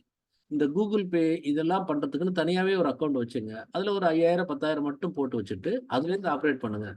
அப்போ நம்ம பணம் இழந்தாலும் அதிகமாக இழக்கிறதுக்கு வாய்ப்பு இல்லை. இப்போ வந்து எல்லாருமே வந்து கூகுள் பே, ஜிபேயில் பணம் கட்டுற மாதிரி ஆகிட்டோம். இப்போ நம்ம சிங்கப்பூருக்கு கூட பணம் இங்கேருந்து அனுப்ப முடியும். அந்த அளவுக்கு இந்த வசதிகள் வந்துருச்சு. அப்படி இருக்கிறப்ப நம்மள்ட்ட இருக்கிற பணம் முழுக்க இருக்கிற ஒரே அக்கௌண்ட்ல பண்றப்ப சில தவறுகள் நடக்கும்போது மொத்த பணமும் நமக்கு போகுது. அடுத்ததுங்க, இது வந்து ஒரு என்ன சொல்றது, இது இருண்ட இணையம் சொல்லுவாங்க. இணையங்கிறது நம்ம பார்க்குறோம், அதுல இவ்வளவு பிரச்சனை இருக்கு. இணையத்திலே இருண்ட இணையம் இருக்கு. அது வந்து இன்னும் நிறைய செய்திகள், இணையத்திலே வராத செய்திகள் இருக்கு. அந்த செய்திகள் தான், அதுல நிறைய குற்றங்கள் நடக்குது. அதை பத்தி பேசுறதுன்னா ரொம்ப தீவிரமா பேசணும். இப்ப அதை பேச வேண்டாம், ஒரு தகவலுக்காக சொல்றேன். அடுத்தது இப்ப இந்த பொது இடங்கள்ல வைஃபை கொடுத்தாங்க. ஏர்போர்ட்ல, ரயில்வே ஸ்டேஷன்ல அப்போ வைஃபை இருக்கு. தயவு செய்து அதை பயன்படுத்தாதீங்க. இப்ப ஏர்போர்ட்ல போய் உட்காருவாங்க. ஏர்போர்ட்ல உட்காந்து 1 hour வைஃபை ஃப்ரீ. அதுல போய் உட்காந்து நம்ம ஃபோன் நம்பர், அவன் கேட்குற செய்தியெல்லாம் ஃபில்அப் பண்ணி கொடுத்தா ஒரு 15 நிமிஷம் கழிச்சு உங்களுக்கு வைஃபை கிடைக்கும். ஒரு 20 நிமிஷத்துல வைஃபை நின்றுடும். அப்படி போய் உட்காந்து என்ன பார்க்க போறோம்னா, வாட்ஸ்அப்ல ஏதாவது செய்தி வந்திருக்கான்னு பார்க்கணும். அது வேண்டாங்க. நம்ம ஃபோன்லேயே வந்து நல்ல திட்டங்கள் இருக்கு. இப்பெல்லாம் 2 GB 3 GB டேட்டா டெய்லி கொடுக்குறான். ஃபோனை சில பேர் பார்த்தீங்கன்னா இன்டர்நெட் ஆஃப் பண்ணிடுவாங்க. வாட்ஸ்அப்ல கூப்பிட்டோம்னா, சார் இன்டர்நெட் ஆஃப் பண்ணி வச்சிருந்தேன், ஏன்னா வேஸ்ட்டாக போகுது. அதெல்லாம் கிடையாது. நீங்கள் இன்டர்நெட்டை யூஸ் பண்ணாலும் பண்ணாட்டாலும் வேஸ்ட்டாக தான் போகுது. இப்போ திட்டங்கள்லாம் ஒரு வெறும் ரூ. 1000க்குள்ளார நல்ல திட்டங்கள்லாம் இருக்கு. அதனால உங்க ஃபோன்ல இருக்க இன்டர்நெட்டை தயவுசெய்து பயன்படுத்துங்க. பொது இடங்கள்ல மத்த வீடுகள்ல இருக்கிற இன்டர்நெட்டை தயவுசெய்து பயன்படுத்த வேண்டாம். அப்படி பயன்படுத்தும்போது உங்கள பத்திய செய்திகள்லாம் அங்க போயிடும். அடுத்தது. பாஸ்வேர்ட் நம்ம சாதாரணமா ஒரு பாஸ்வேர்ட் அமைக்கிறப்ப இந்த மாரி அமைச்சா நல்லா இருக்கும். மேல இருக்கிற பாஸ்வேர்ட் பாருங்க, கீழ இருக்கிற பாஸ்வேர்ட் பாருங்க. இப்படி இந்த மாரி ஒரு பாஸ்வேர்டு போட்டா, இத நம்ம கண்டுபிடிக்கிறது அல்லது இந்த பாஸ்வேர்ட ஹேக் பண்றதுங்கிறது மிக மிக குறைவு. வாய்ப்புகள் குறைவு. ஒரு பாஸ்வேர்டுங்கிறத எப்படி போடலாம்? அது மாரி நம்ம வாய்ப்புகள் எப்படி வேணுமானாலும் மாத்தி போட்டுக்கலாம். இந்த 0வையும் ஓவையும் இன்டர்சேஞ்ச் பண்ணி போடலாம். அடுத்தது. இது ஏற்கனவே நான் சொன்னேன் டீப் ஃபேக், டார்க் வெப்ன்னு. இது இப்ப வேண்டாம். அடுத்தது. இது இந்த சில பொருட்கள் நமக்கு வந்து அப்பா, அம்மா தவிர மத்த எல்லா பொருளும் இணையத்தில கிடைக்கும்னு சொல்றாங்க. இப்ப துப்பாக்கி, AK-47 எது கேட்டாலும் இணையத்தில கிடைக்குது. அதுக்கான இடம்லாம் இருக்கு. அத பத்திலாம் நம்ம அதிகம் சொல்ல வேணாம். இருக்குது அப்படிங்கிறது மட்டும் சொல்றேன். அடுத்தது. இப்ப இந்த ஓடிபி, OLX நெறைய பேர் இப்ப வந்து ஓடிபி நம்பர் கேட்குறான். Amazonல பொருள் வாங்குனா கூட ஓடிபி கேட்குறாங்க. யார் ஓடிபி கேட்டாலும் கொஞ்சம் நிதானமா பார்த்து சொல்லுங்க. அவங்க கேட்கறது கரெக்ட்டா அப்படின்னு சொல்லுங்க. 2வது இப்போ OLXன்னு ஒரு வெப்சைட் இருக்குங்க. இப்ப நம்ம வீட்ல குழந்தைங்க பயன்படுத்தின பழைய சைக்கிள் இருக்கும். அது சும்மா தானே கிடக்குன்னு ஒரு ஃபோட்டோ எடுத்து நம்ம பையன் என்ன பண்ணுவாரு, OLXல போட்டுருவாரு. போட்டுட்டு இது பழைய சைக்கிள். இத நீங்க வாங்கிக்கலாம் அப்படின்னு. நீங்க போட்டு பாருங்க. அது மாரி ஏதாவது உங்க வீட்ல இருக்கிற பொருள போட்டு பாருங்க. போட்டுட்டு நம்பர் போடுங்க. உடனே நெறைய ஃபோன் வரும். சார் இந்த சைக்கிள நான் தேடிட்டு இருக்கேன் சார். எங்க சார் இருக்கீங்க? வடபழனியில இருக்கேன். எவ்வளோ சார் இது? ஒரு ரூ. 500 போட்டிருக்கு. சார் அப்படியே வச்சுக்கங்க. நான் 1 மணி நேரத்தில வந்துடுறேன். நீங்க அக்கவுண்ட் நம்பர் சொல்லுங்க சார். நான் பணத்த கூட இப்ப அனுப்பிச்சுடுறேன். யாருக்கும் குடுத்துறாதீங்க. இப்படிலாம் பேசுவாங்க. நமக்கு ரொம்ப ஆச்சரியமா இருக்கும். என்ன இது மூலையில கிடந்த ஒரு பொருளு. இத நம்ம எடுத்து போடுறோம். போட்ட உடனே வந்து இவ்வளவு ஆஃபர் வருதே அப்படின்னு ஆச்சரியமா இருக்கும். இருந்தாலும் அவன் என்ன பண்ணுவான்? விடவே மாட்டான். அடுத்த ஒருத்தன் இந்த ஃபோன வச்சா அடுத்து வந்து சார் நம்பர் சொல்லுங்க சார். ஃபர்ஸ்ட்ல பணத்த அனுப்புறேன் அப்படிம்பான். இதெல்லாம் என்னன்னா நம்மள ஏமாத்துற வேலை. அவனுக்கும் சைக்கிளுக்கும் சம்மந்தமே இருக்காது. அவன் உங்க அக்கவுண்ட் நம்பர வாங்கி கேட்பான். தயவுசெய்து நீங்க அக்கவுண்ட் நம்பர குடுத்துட்டீங்க அப்படின்னா, அவன் என்ன பண்ணுவான்னா, சார் பணம் அனுப்புறேன் போமாட்டேங்குது சார். நீங்க அதுலேருந்து ஒரு ரூ. 100 அனுப்புங்களேன். என் அக்கவுண்ட்க்கு ரூ. 100 அனுப்புங்க அப்படிம்பான். அந்த ரூ. 100 அனுப்புறது இதுல 2, 3 வகையான ஏமாற்று வேலை இருக்கு. இந்த ரூ. 100யோட அவன் ஃபோன ஸ்விட்ச் ஆஃப் பண்ணிட்டு போயிடலாம். அவனுக்கு அன்னைக்கு இது மாரி ஒரு 10 பேர்ட்ட 100, 100 அடிச்சானா ரூ. 1000 முடிஞ்சு போச்சு. அதோட போயிடுவான். 1. இல்ல அந்த நம்பர வச்சு நம்ம அக்கவுண்ட்ல இருக்கிற எல்லா பணத்தையும் எடுக்கலாம். அதனால தயவு செய்து நண்பர்களே, இந்த பழைய பொருட்கள விற்கும்பொழுது OLXங்கிற ஒரு சைட்ல விக்கிறப்ப, அவங்க பணம் கேட்டாங்கன்னா, அல்லது நம்ம அக்கவுண்ட் நம்பர் கேட்கிறப்ப, ரொம்ப பொருள வாங்கிட்டு கையில குடுங்க. வந்து பொருள எடுத்துட்டு போறாரு, கையில குடுங்க. பணம்லாம் ஆன்லைன்ல அனுப்பாதீங்க அப்படின்னு சொல்லுங்க. அவங்க பணத்த போட்டாங்க. நம்ம ரூ. 500 கேட்டோம், ரூ. 750 குடுக்குற ஆள்லாம் இருக்காங்க. குடுக்குறேன்னு சொல்லிட்டு நம்ம பணத்த அடிச்சுருவாங்க. அதனால தயவு செய்து அந்த வேலைகளை செய்ய வேண்டாம். அடுத்தது. சற்றேறக்குறைய இப்ப வந்து நம்ம ஒரு முடிவுக்கு வரக்கூடிய ஏன்னா இந்த பிரசன்டேஷன் வந்து ரொம்ப நேரம் இழுக்குது. 6:30 மணி வரைக்கும் நம்ம சொல்லியிருந்தோம். நெறைய பேர் கிட்டத்தட்ட ஒரு 30 பேருக்கு மேல இதுல இருக்காங்க. ஒரு ஒரு 2, 3 நிமிஷம் வந்து ஏதாவது சந்தேகங்கள் இருந்தா நம்ம பதில் சொல்லலாம். அதுக்கான நேரத்த நம்ம குடுக்கலாம். யாருக்காவது சந்தேகங்கள் இருந்தா ஒரு 5 நிமிஷம் இத பத்தி பேசலாம். நான் சொல்றது சுருக்கமா நான் சொல்ல ஒரு விஷயம், செல்ஃபோன பயன்படுத்துங்க. தப்பே கிடையாது. குழந்தைகள் பயன்படுத்துறாங்களா?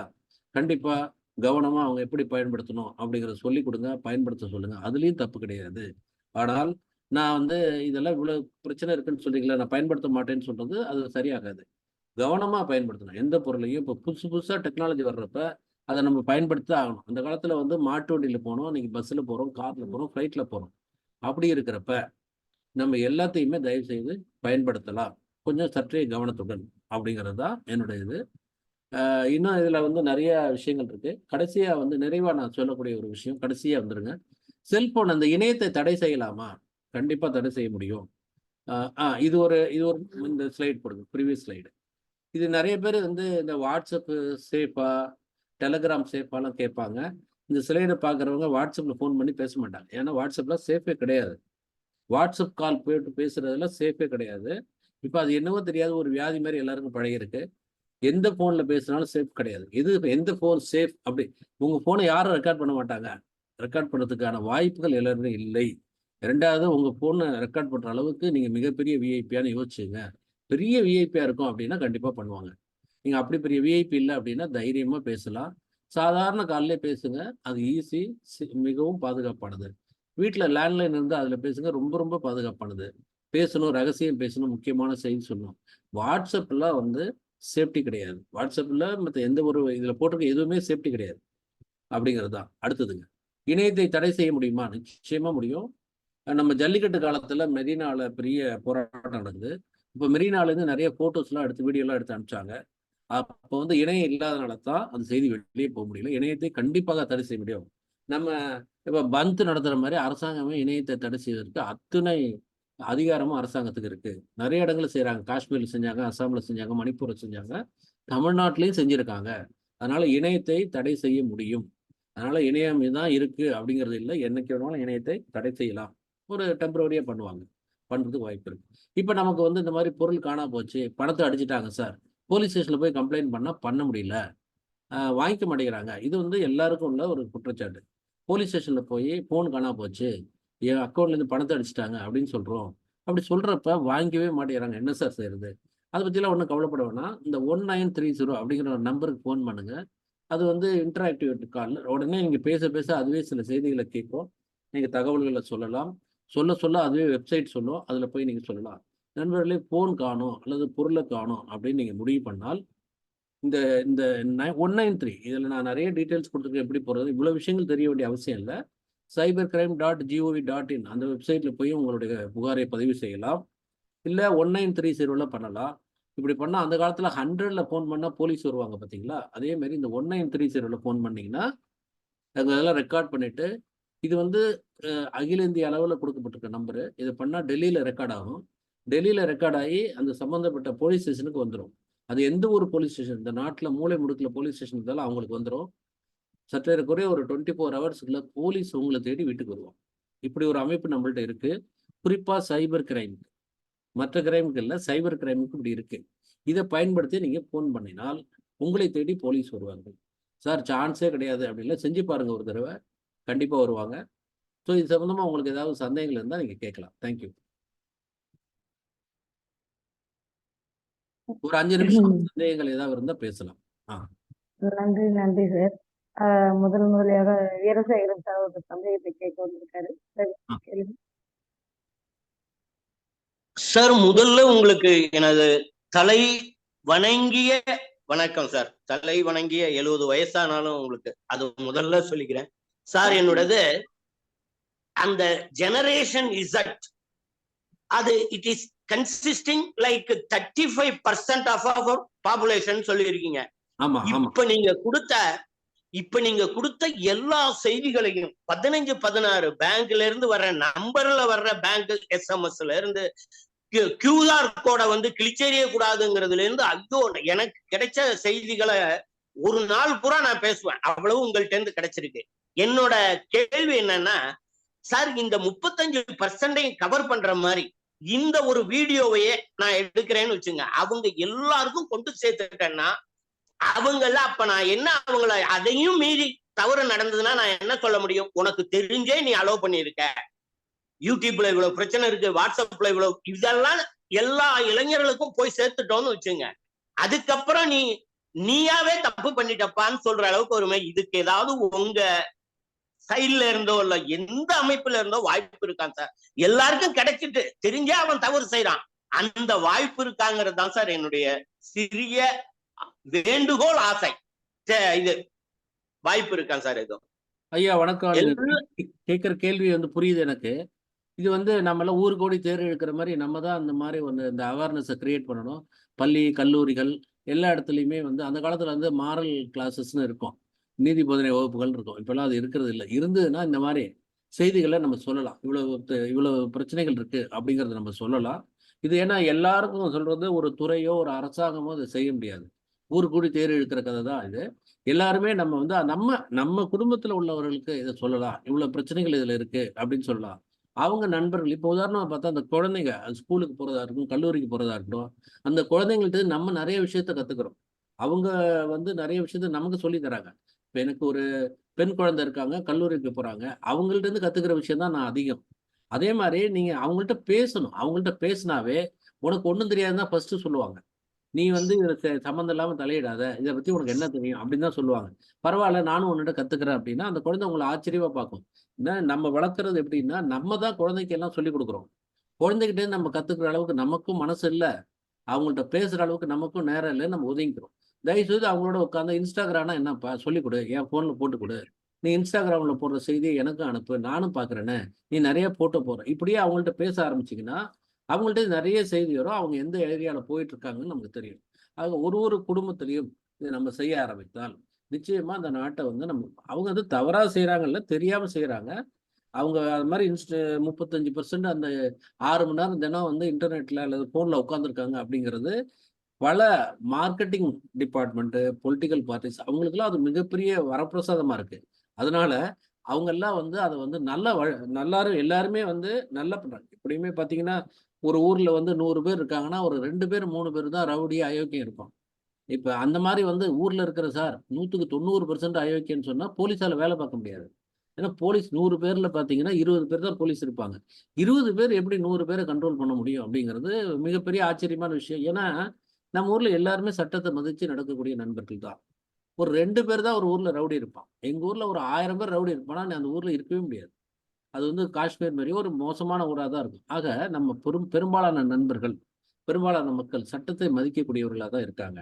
அதனால இத நம்ம முறையா சொல்லலாம். ஒரு ஒரு வீடுகள்லயும் இத சொல்ல ஆரம்பிச்சாவே, காலப்போக்குல இதோட பிரச்சனை புரியும். இந்த பிரச்சனைய புரிஞ்சுக்கிட்டாங்கன்னா, நம்ம இளைஞர்கள் மிகவும் திறமைசாலிகள், மிகவும் புத்திசாலிகள். அததான் நான் திருப்பி திருப்பி சொல்றேன். அவங்கள குறைந்து மதிப்பிடவே வேண்டியதில்ல. கரெக்ட்டான விதத்துல அவங்கள்ட்ட சொன்னோம்னா தெரிஞ்சுக்குவாங்க. அதுல வந்து நம்ம வந்து அவங்களோட உட்கார்ந்து பேசணும். பேசுறதுங்கிறது நமக்கு நேரம் இல்ல, அவங்களுக்கு நேரம் இல்லங்கிறதெல்லாம் இருக்கு. அவன் ஃபோன குடுன்னா குடுக்க மாட்டான். ஆனால் எனக்கு இத கத்துக் குடுன்னு சொன்னீங்கன்னா, அவன் ஃபோன்லயே கத்துக் குடுப்பான். இது மாரி நம்ம பேசணும். நம்ம அப்பா நம்மள்ட்ட கத்துக்கிறாங்களா? அவருக்கு இது முதல்ல சொல்லுவான், "உனக்கு இதெல்லாம் ஒண்ணும் தெரியாதா?" அப்படின்னு கேட்பான். பரவால்ல, அதெல்லாம் ஒரு பெரிய அவமானம் கிடையாது. அது ஓகே தெரிஞ்சுக்குவோம் அப்படின்னு. இப்படியே ஆரம்பிச்சோம்னா, அவர் எங்க இருக்காரு அப்படின்னு சொல்லணும். ஸோ நீ இந்த பாரு உன்னோட யூடியூப்ப நான் ஓப்பன் பண்ணி காட்டுறேன். நீ இதெல்லாம் பார்த்துருக்க. இதெல்லாம் பார்க்குறப்ப கவனமா பாரு அப்படின்னு சொன்னா போதும். இத பத்தியா? இத பார்த்தேன்னா உன்ன அடிக்க போறது. அதெல்லாம் வந்து நம்மளுடைய அணுகுமுறையில சில மாற்றங்கள கொண்டு வந்தால், இளைஞர்களை கண்டிப்பாக நல்வழிப்படுத்தலாம். நன்றி ஐயா. நன்றி நன்றி வீரசேகரன் நன்றி சார். சார். தொடர்ந்து பிரிதிவிராஜன் சாருடைய கேள்விகளும் ஃபீட்பேக்கும் வழங்கலாம். சார் ரொம்ப அருமையான செஷன் சார். நான் ஏற்கனவே உங்க செஷன் கேட்கறதுக்கான வாய்ப்பு ஒன்று கிடைச்சது சார். அதை நம்ம இப்போ 2வது டைம் வந்து கிடைக்கும் போது நான் அதை அருமையாக பயன்படுத்திக்கணும்னு நினைச்சேன். நிறைய நண்பர்களுக்கும் நான் அதை ஷேர் பண்ணிருந்தேன். ரொம்ப அருமையான செஷன் சார். சார் எனக்கு ஒரு சின்ன டவுட் மட்டும் இருக்கு சார். சார் ஒரு பேங்க்ல வந்து 1 lakh rupees வந்து எடுத்துட்டாங்க ஒருத்தரோட அக்கௌண்ட்ல இருந்து. அவர் லோக்கல் போலீஸ்லயும் கம்ப்ளைண்ட் பண்ணியிருக்காரு. ஒரு 10 நாள் கழிச்சு வந்து கம்ப்ளைண்ட் க்ளோஸ் பண்ணிடலாம் அப்படின்னு ஸ்டேஷன் வந்து சொல்லியிருக்காங்க. நான் இல்லை, நீங்க பண்ணாதீங்க, நீங்க அதை அக்செப்ட் பண்ணாதீங்க அப்படின்னு சொல்லியிருக்கேன். ஃபைனலா வந்து இப்போ பிஎம் செல்க்கு வந்து போட்டு அது ப்ராசஸ்ல இருக்கு சார், ஒர்க் பண்ணிட்டு இருக்காங்க. ஆனா இப்போ பேங்க்ல இருந்து ஒரு மெயில் அனுப்புறாங்க. என்ன அனுப்புறாங்கன்னா, நீங்க வந்து உங்க ஓடிபி வந்து ஷேர் பண்ணிருக்கீங்க அப்படின்ட்டு. நான் ஓடிபி ஷேர் பண்ணல அப்படிங்கிறதுல அந்த ஃபேமிலி வந்து ரொம்ப தெளிவா இருக்காங்க. அவங்க பண்ணவே இல்லை. இதை எப்படி நம்ம சேலஞ்ச் பண்ண முடியும் சார்? நான் ஓடிபி சேலஞ்ச் ஷேர் பண்ணலாம். பண்ணல. இது வந்து எல்லாருக்கும் வரக்கூடிய ஒரு குற்றச்சாட்டு. காவல்துறையில வந்து ஒரு புகாரை பதிவு செய்யறது ஒரு வாய்ப்பு. எந்த ஒரு ரெஃபரன்ஸ்க்கு நம்ம போறப்பயும் அந்த புகார் பதிவு செய்யறத வச்சு தான் போனோம். இதுக்கு வந்து ஒரு பணம் போயிடுச்சு, இதுக்காக பிரைம் மினிஸ்டருக்கு இமெயில் போட்ட, சீஃப் மினிஸ்டருக்கு போட்ட, அதெல்லாம் பிரயோஜனம் இல்லைங்க. அவங்களுக்கு லட்சக்கணக்கில் கோடிக்கணக்கில் இது மாதிரி வர்றப்ப நமக்கு சரியான தீர்வு கிடைக்காது. ஆனால் ஒரு பேங்க்லையும் பார்த்தீங்கன்னா இந்த மாதிரி பேங்குக்கு நமக்கும் உள்ள பிரச்சனைகளை தீர்வு செய்வதற்கு சில அமைப்புகள் இருக்கு. ஆம்பட்ஸ்மன் இருக்கு. நீங்க பேங்க்லயே போய் கேட்டா சொல்லுவாங்க. சாதாரணமா சொல்ல மாட்டாங்க. இல்லைன்னா பேங்க் வெப்சைட்ல போய் பார்த்தீங்கன்னா அதுக்கு சில நம்பர்ஸ் கொடுத்துருப்பாங்க. அவங்கள்ட்ட போய் நம்ம புகார் பண்ணலாம். இமெயில் ஐடி கொடுத்துருப்பாங்க. அவங்கள்ட்ட பண்ணா கட்டாயம் பேங்க் நமக்கு பதில் சொல்லியே தீரணும். ஓடிபி இப்பெல்லாம் வந்து நிறைய ரிசர்வ் பேங்கோட சீர்திருத்தங்கள் வந்திருக்கு. ஓடிபி நம்ம ஷேர் பண்ணா கூட அது எந்த சூழ்நிலையில் ஷேர் செய்யப்பட்டது அப்படிங்கிறதெல்லாம் பார்த்து சில நஷ்டஈடுகளை கொடுக்குது. முழு பணமும் வராட்டினா கூட சில இதை பேங்க் கொடுக்கணும் அப்படிங்கிறதெல்லாம் சில கண்டிஷன்ஸ் இருக்கு. அதனால வந்து இதுல வந்து 2 விஷயம் நல்லா தெளிவா புரிஞ்சுக்கணும். இது பொருள் திருட்டு போச்சு, காவல்துறை தான் மீட்டு கொடுக்கணும் அப்படின்னா நிச்சயமா காவல்துறையால மீட்டு கொடுக்க முடியாது. ஏன்னா எடுத்தவன் யாரு, கொடுத்தவங்க யாருங்கிறத கண்டுபிடிக்கிறது மிக சிரமம். அப்படி ஒரு சூழ்நிலை இருக்கு. இந்த நம்ம நாட்டுல செஞ்சிருந்தா நம்ம நாட்டு காவல்துறைக்கு அதிகாரம் இருக்கும். வெளிநாட்டுல இருந்து ஒருத்தன் பணத்தை திருடினான்னா நமக்கு அதுக்கு அதிகாரமே இல்லை. இந்த சூழ்நிலையில காவல்துறை என்ன செய்யறாங்கன்னா, புகாரை பதிவு செய்யறாங்க. புகாரை பதிவு செய்வது மிக மிக முக்கியம். நாளைக்கு கோர்ட்டு, பேங்க் எல்லாம் போறப்ப உங்கள் புகார் பதிவு செய்யப்பட்டுள்ளதா அப்படிங்கிறது அந்த ரசீது தான் முக்கியம். அதை வச்சுக்கிட்டு தான் அடுத்த செவலுக்கு போக முடியும். ஸோ இந்த மாதிரி சூழ்நிலையில நம்ம என்ன செய்யலாம்னா, பேங்க்கு சில பணம் வச்சிருக்காங்க, இதுக்குன்னே சில அமௌண்ட் வச்சிருக்காங்க, அதுலேருந்து கொடுக்கறதுக்கு வாய்ப்பு இருக்கு. முயற்சி பண்ணலாம். இதுக்கு prime minister Cello chief minister Cello அங்கெல்லாம் போட்டிங்கன்னா நிச்சயமா பதில் வராது. என்ன பண்ணுவாங்க, பிரைம் மினிஸ்டர் செல்லுக்கு ஒரு லெட்டர் போட்டிங்கன்னா அல்ல சீஃப் மினிஸ்டர் செல்லுக்கு ஒரு லெட்டர் போட்டிங்கன்னா உடனடியாக ஒரு அக்னாலஜ்மெண்ட் கொடுப்பாங்க. அது கம்ப்யூட்டர் ஜென்ரேட்டட் சிஸ்டம். அதுக்கப்புறம் இதை நீங்கள் பிற்காலத்தில் இதை ஃபாலோ பண்ணுங்கன்னு ஒரு ரெஃபரன்ஸ் நம்பர் கொடுப்பாங்க. அதை திருப்பி திருப்பி போட்டால் உங்களுக்கு வந்து பரிசீலனையில் இருக்குது அப்படி பதில் சொல்லுவோம். இதெல்லாம் கம்ப்யூட்டர் ஆல்ரெடி ஜென்ரேட்டட் சிஸ்டம். நம்ம என்ன சொல்லுவோம், ஒரு ஊரில் உட்காந்துட்டு நம்ம அனுப்பிச்சோம், அங்கேருந்து லெட்டர் வந்துருச்சு, போலீஸ் ஸ்டேஷனில் கொடுத்தோம், அதுலேருந்து பதில் வரல அப்படிம்பாங்க. நான் சொன்னேன், இந்த 1930 கொடுத்தீங்கன்னா போலீஸ்லேயும் பதில் கொடுப்பாங்க, ஒரு ஒரு ரெஃபரன்ஸ் கொடுப்பாங்க, ரிசிப்ட் கொடுப்பாங்க, எல்லாம் சொல்லுவாங்க. இதெல்லாம் வந்து எப்படின்னா புகாரை பதிவு செய்து கொள்கிறோம் அப்படிங்கிறது தான். புகாருக்கு தீர்வு வருமா, வாய்ப்பு இருந்தால் வரும் காவல்துறை சார்பா. ஏன்னா பணத்தை எடுக்கிறவன் பக்கத்து ஊர்ல இருக்கிறான் அப்படின்னு இருந்தால் எடுப்பான். கூடி வர பார்த்தீங்கன்னா நம்ம பணம் வந்து நம்மளுடைய கவனக்குறைவால தான் போகுது. அதான் நான் சொன்னேன், வயதானவங்க இருப்பாங்க, அவங்களுக்கெல்லாம் வந்து பணத்தை ஹேண்டில் பண்ண முடியாது, அவங்களுக்கு ஜிபே போட்டு கொடுத்துருப்போம்.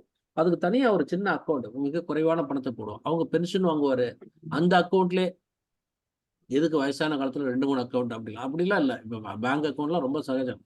அதனால பென்ஷன் அக்கௌண்ட் தனியா வச்சுக்கணும், இது தனியா வச்சுக்கணும். இதுல பணத்தை கொஞ்சம் போட்டு கொஞ்சம் கொஞ்சமா எப்படி நம்ம அந்த காலத்துல பணத்தை ஹேண்டில் பண்றப்ப நம்ம தினசரி வீட்டு செலவுக்குன்னு தனியா கொஞ்சம் பணம் எடுத்து வச்சுப்போம். அது மாதிரி தனியா ஒரு அக்கௌண்ட் வச்சு பண்ணினால் இந்த மாதிரி குறைபாடுகளை நம்ம தீர்க்கலாம். தீர்வு இருக்கு. முழு பணமும் கிடைக்காட்டினா கூட நம்ம குறிப்பிட்ட பேங்க் மூலமா பெறுவதற்கு வாய்ப்புகள் இருக்கு. செய்யலாம். அந்த பேங்கோட வெப்சைட்ல போய் பார்த்தாவே கிடைக்கும். ரைட்டு. கண்டிப்பா சார். அடுத்தது. Thank you so much sir. Jayan sir. நன்றி பெரியரஞ்சன் சார். தொடர்ந்து என்னுடைய நிறுவனர் குமரேசன் சார், உங்களுடைய கேள்விகளும் நன்றி விளக்கம் வழங்கலாம். நன்றி மேடம். கேள்விகள் எனக்கு இல்ல, பட் என்னோட ஃபீட்பேக் அண்ட் இன்னைக்கு செஷன் பத்தி நான் சொல்லணும். முதல்ல இன்றைய சிறப்பு விருந்தினர் டாக்டர் முருகன் சார் அவர்களுக்கு என்னுடைய மனமார்ந்த நன்றி உணர்வை நான் தெரிவிச்சுக்கிறேன். ஏன்னா இன்னைக்கு செஷன் வந்து இந்த மாதிரி ஒரு தகவல்கள்லாம் அவ்வளவு சீக்கிரத்துல கிடைச்சிடாது. இன்னைக்கு சொல்லித்தரத்துக்கு ஆள் இருந்தாலும் கேட்கறதுக்கு ஆள் இல்லைன்ற சூழ்நிலை ஆயிடுச்சு. அதாவது குரு தோன்றதுனா சிஷ்யம் தோன்றது இல்லை. முன்னாடி எல்லாம் சிஷ்யம் ரெடியானா குரு தோன்றுவான்னு சொல்லுவாங்க. இன்னைக்கு ஒரு அருமையான குரு இருக்காங்க. இன்னைக்கு கிட்டத்தட்ட 35 சிஷ்யர்கள்னு சொல்லலாம். அந்த 35 சிஷ்யர்கள் இன்னைக்கு நிறைய குரு கிட்ட இருந்து விஷயங்களை பெற்றாங்கன்னு தான் சொல்லலாம். ஆனா ஸ்பெசிபிக்கா இந்த துறையில சார் ஒரு குருவா தான் இன்னைக்கு நம்மள எல்லாருமே வழி நடத்திருக்காங்கன்னு சொல்லலாம். அந்த வகையில சாருக்கு வந்து என்னுடைய மனமார்ந்த நன்றியோட நான் தெரிவிச்சுக்கிறேன். அடுத்தது நேத்து கூட என்னோட ஒரு நண்பர்கிட்ட நான் பேசிட்டு இருக்கும்போது, எப்படி இந்த மாதிரி ஒரு அருமையான ஆளுமைகள்லாம் ஒரு சிறப்பு நிகழ்வுல நீங்க அரேஞ்ச் பண்றீங்க, நீங்க டைரக்டா கான்டாக்ட் பண்றீங்களா அப்படின்னு கேட்டாங்க. சோ அப்ப நான் சொன்ன ஒரு ஒரு நபரின் பெயர் லட்சுமி நாராயணன் சார் அப்படின்ட்டு. சோ இந்த ஒரு அருமையான நபர் இன்னைக்கு இந்த நிகழ்வு இந்த அளவு ஒரு விஷயங்கள் எல்லாரும் எடுத்துக்கிட்டு போறாங்க, அவங்க குழந்தைகளை கொண்டு போய் சேர்க்க போறாங்க, இந்த சமூகத்துல ஒரு நல்ல விஷயத்த கொண்டு போய் சேர்க்க போறாங்கன்னா அதுக்கு இன்னொரு முக்கியமான காரணமாக இருந்து இந்த நிகழ்வை வெற்றிகரமா அடையிறதுக்கு காரணம் சார் இங்க கூட்டிட்டு வந்த லட்சுமி நாராயணன் சார் அவர்களுக்கும் என்னுடைய மனமார்ந்த நன்றியோட நான் தெரிவிச்சுப்பேன். அடுத்தது தொடர்ந்து இந்த நிகழ்வை சிறப்பா கொண்டுட்டு போயிட்டு இருக்கிற சுமதி மேடம், ஒவ்வொரு நாளும் அவங்களுடைய குரல் சுத்தமும் போனாலும் அவங்க இந்த நிகழ்வுக்கு வந்து அவங்களோட இன்புட்ஸை பயங்கரமா கொடுத்துட்டு இருக்காங்க. அடுத்தது தொடர்ந்து பார்ட்டிசிபேட் பண்ணிக்கிட்டு இருக்கக்கூடிய ஒவ்வொரு நபர்களையும் பேரிட்டு சொல்லணும்னு ஆசை. ஆனா நேரம் கருதி குறிப்பா சொல்லணும்னா AV Ramanathan sir, Sivabalan sir, Arunagiri sir, major Narayanan sir, இந்த மாதிரி பிருத்திவிராஜன் சார், இந்த மாதிரி நிறைய நபர்கள் தொடர்ந்து பயணிச்சுட்டு இருக்காங்க. இங்க வந்துட்டு இருக்க அனைத்து நண்பர்களுக்கும் இன்னைக்கு கிட்டத்தட்ட 35 பேர் வந்திருந்தாங்க. எல்லாருக்கும் என்னுடைய நன்றி உணர்வை தெரிஞ்சுக்கிறேன். அடுத்தது குறிப்பா இன்னைக்கு செஷன்ல நான் என்ன விஷயங்கள் வந்து ரீகால் அண்ட் டேக் ஹோமா நான் எடுத்துக்கிட்டு போறேன் அப்படின்னா, நிச்சயமா நம்ம ஒவ்வொருத்தவங்களும் ஆல்டர்னேட் மொபைல் அப்படின்னு ஒண்ணு வச்சுக்கணும். ஒரு நம்ம அதிகமா தொடர்பு கொள்ளாம தொடர்பு கொள்றதுக்குன்னு ஒரு போன் இருந்தா போதும். ஸோ இந்த டேட்டா இன்டர்நெட் யூஸ் பண்றது நம்ம லேப்ல கூட யூஸ் பண்ணலாம். சார் சொல்ற மாதிரி அந்த ஜிபே அப்படின்ற மாதிரி இந்த ஆன்லைன் டிரான்சாக்ஷன் யூபிஐ டிரான்சாக்ஷனுக்குலாம் ஒரு லோ அமௌண்ட், அதாவது குறைந்தபட்ச பேலன்ஸ் இருக்கக்கூடிய ஒரு அக்கௌண்ட் மெயின்டைன் பண்ணலாம் அப்படின்ற விஷயங்கள்லாம் வந்து திருப்பி ஒரு கண்ணை திறந்த மாதிரி ஒரு விஷயமா இருந்துச்சு. நிச்சயமா நம்ம யோசிப்போம், அதை பத்தி யோசிப்போம். ஆனா நம்ம வாழ்க்கையில அதை கடைப்பிடிக்காம இருப்போம். அது திருப்பி கடைப்பிடிக்கணுன்ற அளவு ஒரு ட்ரிகர் பண்ண, ஒரு இன்ஸ்பயர் பண்ணி சார் அந்த விஷயங்களை சொன்னாங்க. ஸோ அடுத்த ஜென்ரேஷன் இஸ் ஜூமர்ஸ் ஜென்ரேஷன் அப்படின்றது. ஸோ அதெல்லாம் வந்து கேட்க கேட்க அப்படியே ஒரு டிராவல் நம்ம சமூகம் எப்படி போயிட்டு இருக்கு.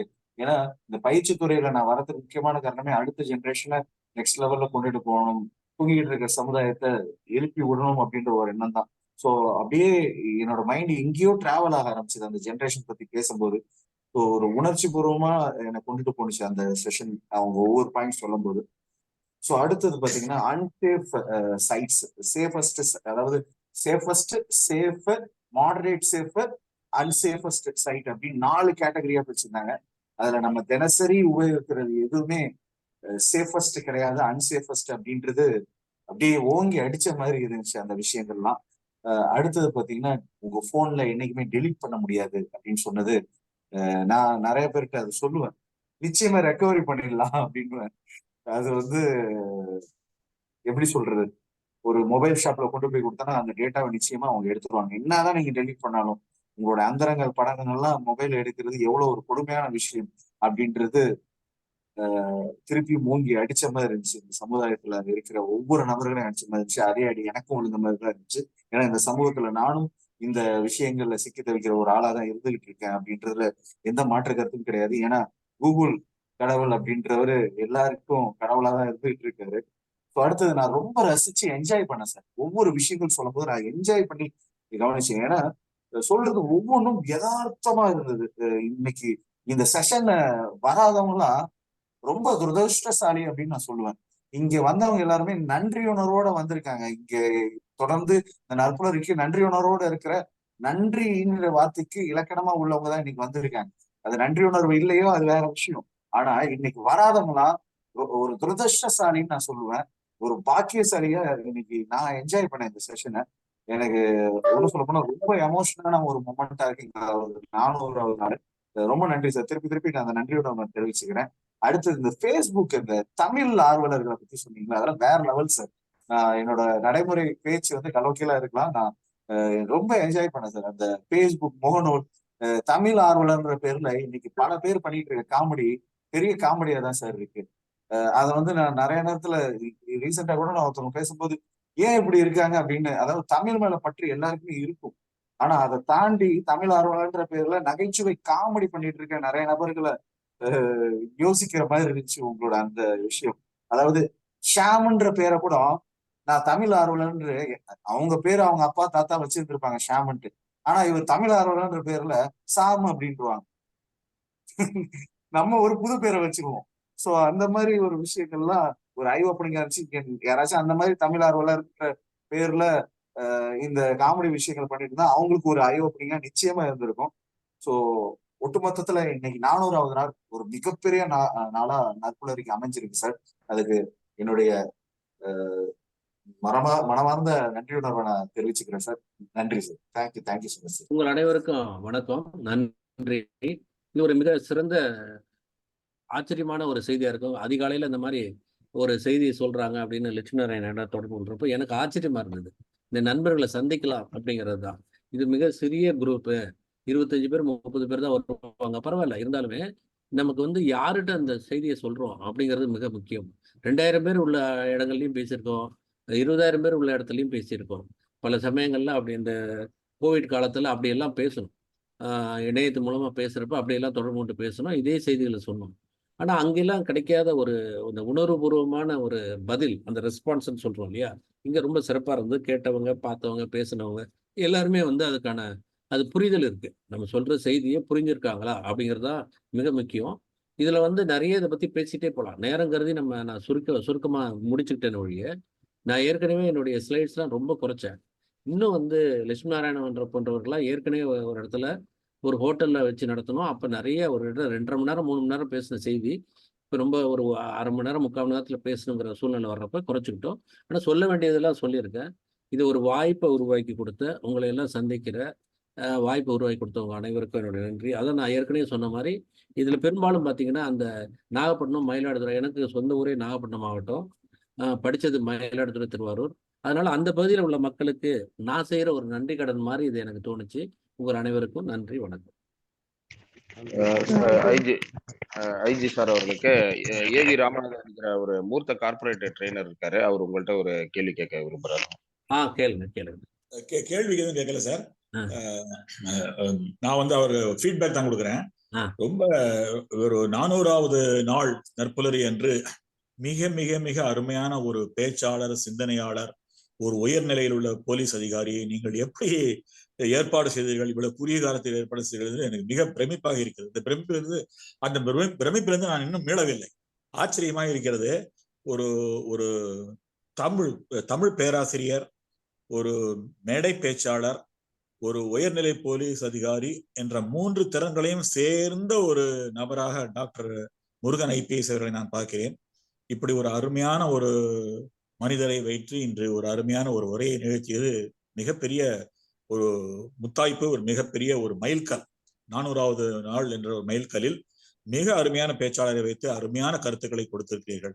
அவருடைய அனுபவம், அவருடைய ஆர்வம், அவருடைய அறிவு, அவருடைய படிப்பு, அவருடைய தொழில் எல்லாவற்றையும் சேர்த்து அவர் இதுவரை அவர் கற்ற பல விஷயங்களை நாகப்பட்டினத்துக்கு மட்டுமல்ல, தமிழ்நாட்டுக்கு மட்டுமல்ல, இந்தியாவில் உள்ள எல்லோருக்கும் கொடுத்திருக்கிறார். இதை நாங்க ரெக்கார்ட் பண்ணி எத்தனையோ இளைஞர்களுக்கும் எத்தனையோ குடிமகன்களுக்கும் சென்று சேரும் பொழுது எவ்வளவு நல்ல விஷயங்களை அவர்கள் தெரிந்து கொள்ள போகிறார்கள்.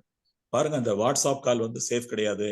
அப்புறம் உங்களை பற்றி தெரிந்ததை காட்டிலும் கூகுள் உங்களை பற்றி நிறைய அறிந்திருக்கிறது. அப்புறம் நீங்க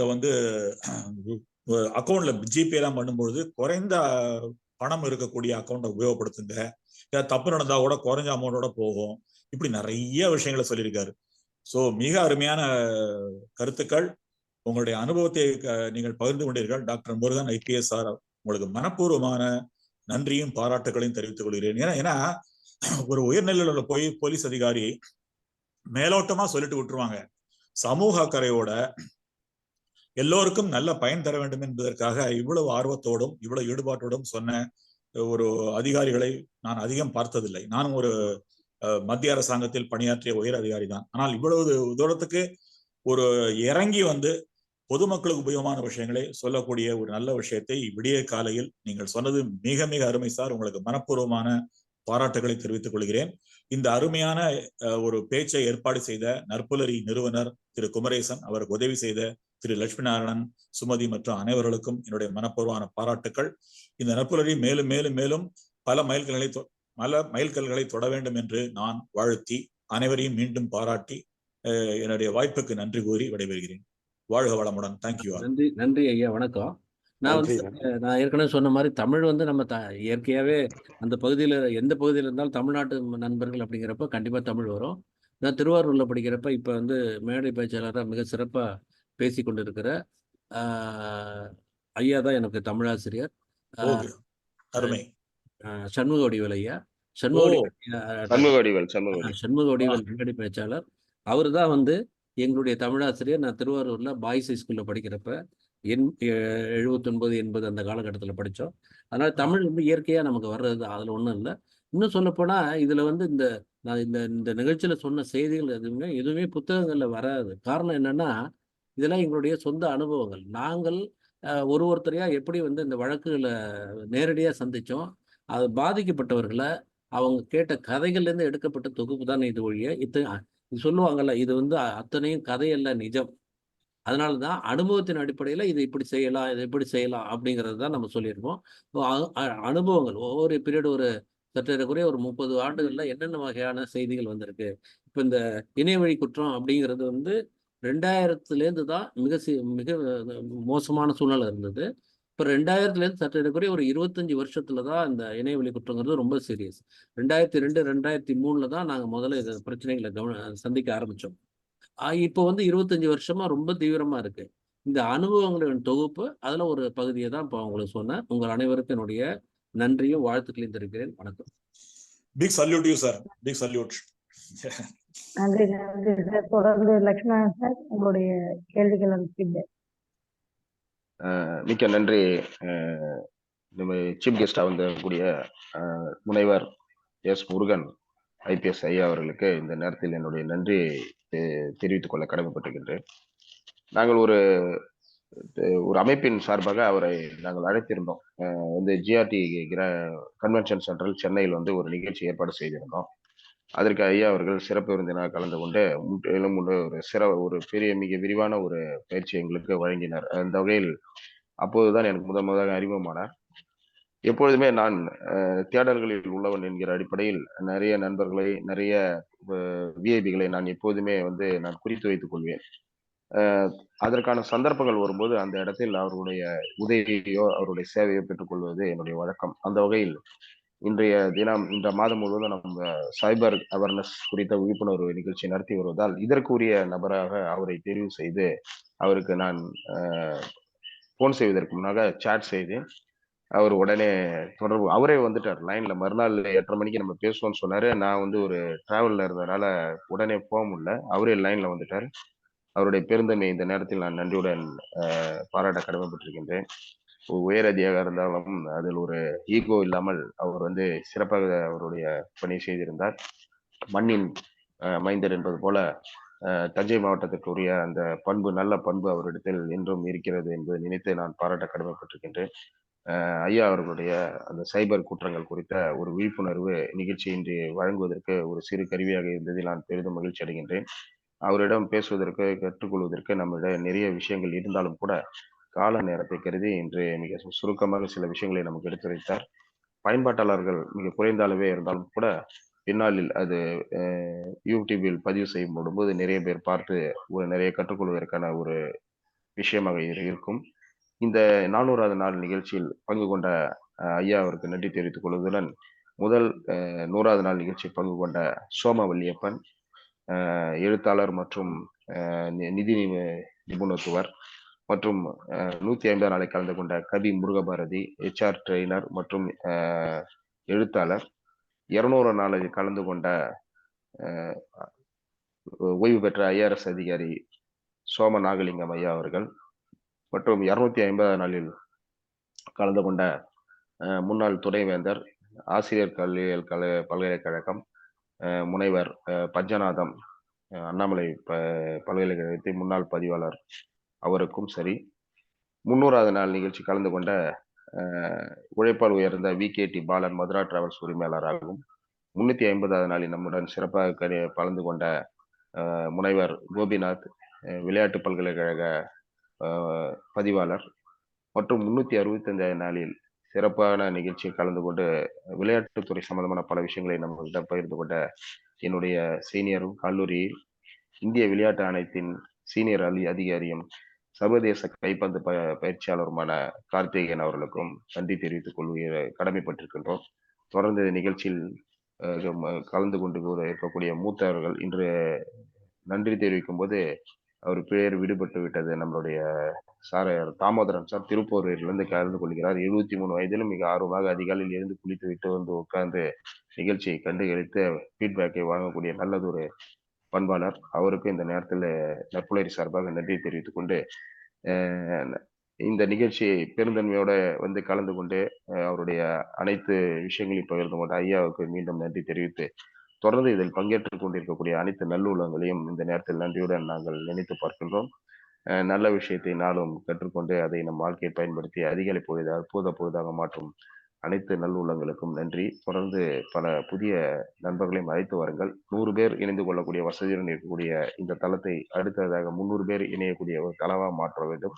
அடுத்த 500, 1000 என்று பெருக வேண்டும் என்ற ஒரு நல்ல எண்ணத்தையும் இந்த நேரத்தில் பதிவு செய்து நன்றி கூறி விடைபெறுகிறேன். அடுத்தவர்கள் ஃபீட்பேக்கும் நன்றியும் தெரிவிக்கட்டும். நன்றி, வணக்கம். நன்றி நன்றி சார். நிறைய பேர் நீங்க போட்டுட்டு இருக்கீங்க. உங்களோட ஃபீட்பேக்கை ஆண்ட்ரைஸ் பண்ணி சொன்னீங்கன்னா ரொம்ப நல்லா இருக்கும். சாருக்கு ஒரு நம்ம சொன்ன விஷயத்த நல்லா வாங்கியிருக்காங்க, நிறைய விஷயம் கொடுத்துட்டாங்க அப்படின்ற ஒரு மன நிறைவு இருக்குன்றதை நான் சொல்லிட்டு ஃபவுண்டர் சார் நீங்க ஆண்ட்ரைஸ் பண்ணியிருக்கீங்க. நேரம் கருதி எல்லாருமே சுருக்கமா அவங்களோட டவுட்டையும், ஏன்னா சாருக்கு அடுத்த ஷெடியூல் இருக்கு, அவங்க பிஸியான இந்த ஞாயிற்றுக்கிழமையில கூட அடுத்தடுத்து நிறைய நிகழ்வுகள்ல அவங்க போற இருக்காங்க. அதனால சுருக்கமா உங்களோட கேள்வியும் ஃபீட்பேக்கையும் சொன்னா நல்லா இருக்கும். மேஜர் நாராயண் சார் நேரம் ஹேண்ட் ரைஸ் பண்ணிருக்காரு. அவரை நம்ம ஐஜி சாருக்கு அறிமுகப்படுத்துவாங்க. ஒரே நிமிஷம், திருப்பி இந்த அளவு நம்ம நேரடியா பார்க்க முடியுமா அப்படின்னு தெரியல சார். அதனால நானும் நாகப்பட்டினம் மாவட்டம் அப்படின்றத சொல்லிக்க விரும்புறேன் சார். உங்களுக்கு ஆசிரியரா இருந்த உங்களுடைய சகோதரர் சிவபிரகாசம் ஐயா என்னுடைய ஆசிரியர் நாகப்பட்டினம் நேஷனல் ஹையர் செகண்டரி ஸ்கூல்ல. அதனால ரொம்ப சந்தோஷமா இருக்கு ஐயா, ரொம்ப சந்தோஷம். நன்றி ஐயா. நன்றி நன்றி. தொடர்ந்து மேஜர் நாராயணன் சார் உங்களுடைய ஃபீட்பேக் வழங்கலாம். வணக்கம். ஐஜி ரொம்ப ரொம்ப சிறப்பான நிகழ்ச்சி. நிறைய லெசர் நோன் ஃபேக்ட் நீங்க சொன்னீங்க. ஹைதராபாத்ல இருந்து தொடர்பு கொள்றேன். நற்புலர் ஆரம்பத்துல இருந்தே இருக்கேன். இது மட்டும் இந்த இவ்வளவு நிகழ்ச்சியில முத்தாய்ப்பான நிகழ்ச்சி இதுதான். இல்ல சத்தான நிகழ்ச்சி. ஒவ்வொரு வார்த்தையும் நீங்க தேர்ந்தெடுத்து உங்க அனுபவ பதிவு பண்ணிருக்கீங்க. எல்லாருமே பயன்பட்டு இருப்பாங்க. பார்க்காதவங்க ரொம்ப மிஸ் பண்ணிருப்பாங்க. நானும் ரொம்ப நாளா இந்திய ராணுவத்துல இருக்கேன். இந்த எந்த கேள்வியும் நீங்க சொன்ன எந்த விஷயமே எங்களுக்கு தெரியாத விஷயம். ரொம்ப அற்புதமான நிகழ்ச்சி. ரொம்ப ரொம்ப நன்றி. வணக்கம் ஐயா. தேங்க்யூ.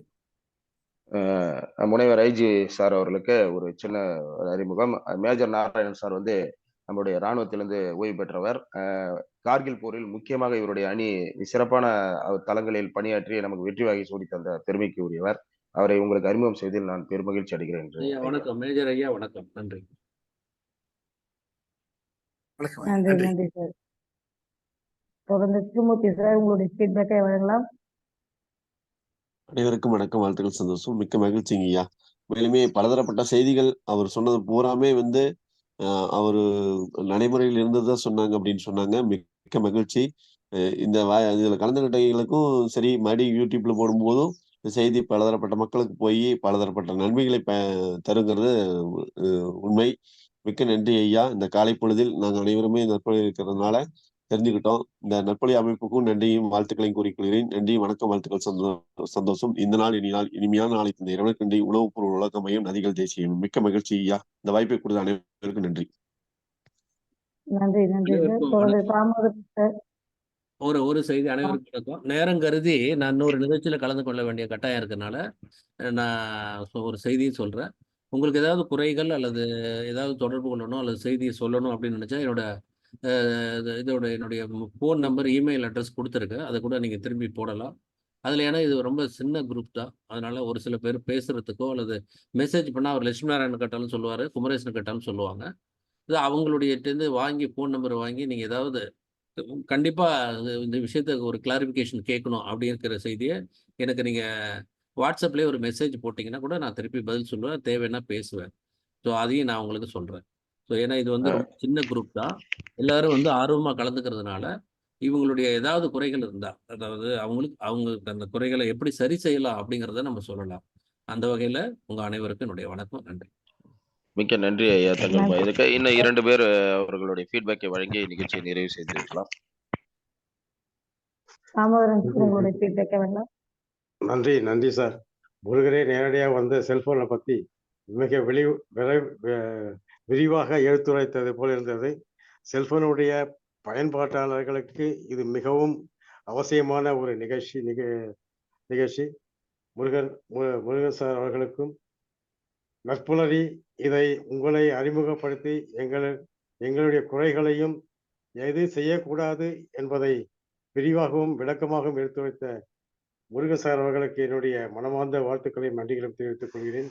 மீண்டும் இதை போன்ற நிகழ்ச்சியில் கலந்து கொண்டு எங்களை குற்றங்களிலிருந்து காப்பாற்ற வேண்டும் என்று முருகனிடம் கேட்டுக்கொள்கிறேன். ஐயா முருகன் அவர்களுக்கு என்னுடைய வாழ்த்துக்கள். நன்றி. நன்றி சார். தொடர்ந்து பார்த்தீங்கன்னா சாட் பாக்ஸ்ல பாலமுருகன் சார் வந்து உங்களுடைய செஷன் வந்து இது ஒரு பாடணும்னு சொல்லியிருக்காரு. வெங்கட்ராமன் சார் வந்துட்டு பார்த்தீங்கன்னா 3 நைஸ் ப்ரெசன்டேஷன்ஸ் சொல்லியிருக்காரு.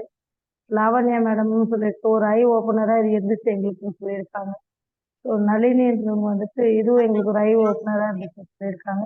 ஸோ நிறைய பேர் வந்து பார்த்தீங்கன்னா உங்களுடைய செஷனை ரொம்ப அருமையா ரசிச்சு நிறைய விஷயங்களை கத்துக்கிட்டுன்றதை அவங்க சாட் பாக்ஸ்ல சொல்லியிருக்காங்க. ஃபீட்பேக் சொல்ல டைம் இருக்காது அப்படின்றதுக்காக. ஸோ ரொம்ப ரொம்ப நன்றி சார். உங்களை நான் ஐபிஎன் இதில் தான் நான் உங்களை சந்தித்தேன். உங்ககிட்ட நான் பேசினேன், உங்களுக்கு தெரியும்னு நினைக்கிறேன். ஆக்சுவலாக லஞ்ச் டைமில் நான் உங்ககிட்ட பேசினேன். நிறைய நல்ல விஷயங்களை வந்து இங்கே கொடுத்துருந்தீங்க. இன்னும் நிறைய விஷயங்களை நாங்கள் லேர்ன் பண்ணேன். ரொம்ப ரொம்ப நன்றி இந்த நிகழ்ச்சியில் நீங்கள் கலந்துக்கிட்டதுக்கு. சிறப்பான ஒரு நிகழ்ச்சியை ஏற்பாடு செய்து கொடுத்த இந்த நேரத்தில் லக்ஷ்மணா சாருக்கும் நான் நன்றி தெரிவிச்சுக்கிறேன். தாமோதரன் சாருக்கு மெயினாக நன்றி தெரிவிச்சுக்கிறேன். ஏன்னா நேற்று நான் சொல்லும்போது சொன்னேன், உங்கள் கூடவே உங்கள் பசங்களெல்லாம் கூட்டு வந்துச்சு அவங்ககிட்ட காமிச்சிங்கன்னா அப்போ நிறைய விஷயங்களை வந்து அவங்க தெரிஞ்சுப்பாங்க, தப்பா செய்ய மாட்டாங்க அப்படின்னு சொன்னேன். பரவாயில்ல, பக்கத்துலேயே அவங்க பேர பிள்ளைங்க கூட கேக்குதுங்களா? எஸ். ஓகே. ஸோ அப்போ அவர் அதை செஞ்சிருக்காரு. அதுதான் நம்ம ஒரு விஷயத்தை சொன்னோம்னா, இல்லைங்க சார், உங்களுக்கு ஏதோ நெட்வொர்க் விஷயம் நினைக்கிறேன், மற்றவங்க எல்லாருக்கும் கேட்குது. ஸோ நல்ல ஒரு விஷயத்த வந்து நம்ம சொன்னா அதை அடுத்த ஜென்ரேஷன் கொண்டு போகணும்னு நினைக்கக்கூடிய மக்கள் வந்து கம்மி. அதில் நம்ம தாமோதரன் சார் வந்து நான் சொன்ன விஷயத்த அவரை ஃபாலோ பண்றாருன்னு ரொம்ப சந்தோஷமா இருக்கு. இதுல கலந்து கொண்ட அனைவருக்கும் நன்றி. நல்ல ஒரு நிகழ்வை இன்னைக்கு நீங்க நிறைய பேர் கத்துட்டு இருப்பேன்னு நினைக்கிறேன். நம்மளுடைய இளைஞர்களுக்கும் நம் வீட்டில் உள்ள குழந்தைகளுக்கும் நம் பிள்ளைகளுக்கும் இந்த நல்ல விஷயத்தை எடுத்துட்டு போகணும்னு சொல்லிட்டு இந்த நேரத்துல நான் முருகன் சாருக்கு நான் ரொம்ப ரொம்ப நன்றி கடமைப்பட்டுள்ளா இருக்கேன். ஸோ நல்ல ஒரு விஷயத்தை எடுத்து கூறினீர்கள். ரொம்ப ரொம்ப நன்றி சார். மற்றும் ஒரு நிகழ்ச்சியோடு நாளை சந்திப்போம் நண்பர்களை. நன்றி கூறி விடைபெறுவது உங்கள் சகோதரி எம் சுமதி. நன்றி, வணக்கம். நன்றி.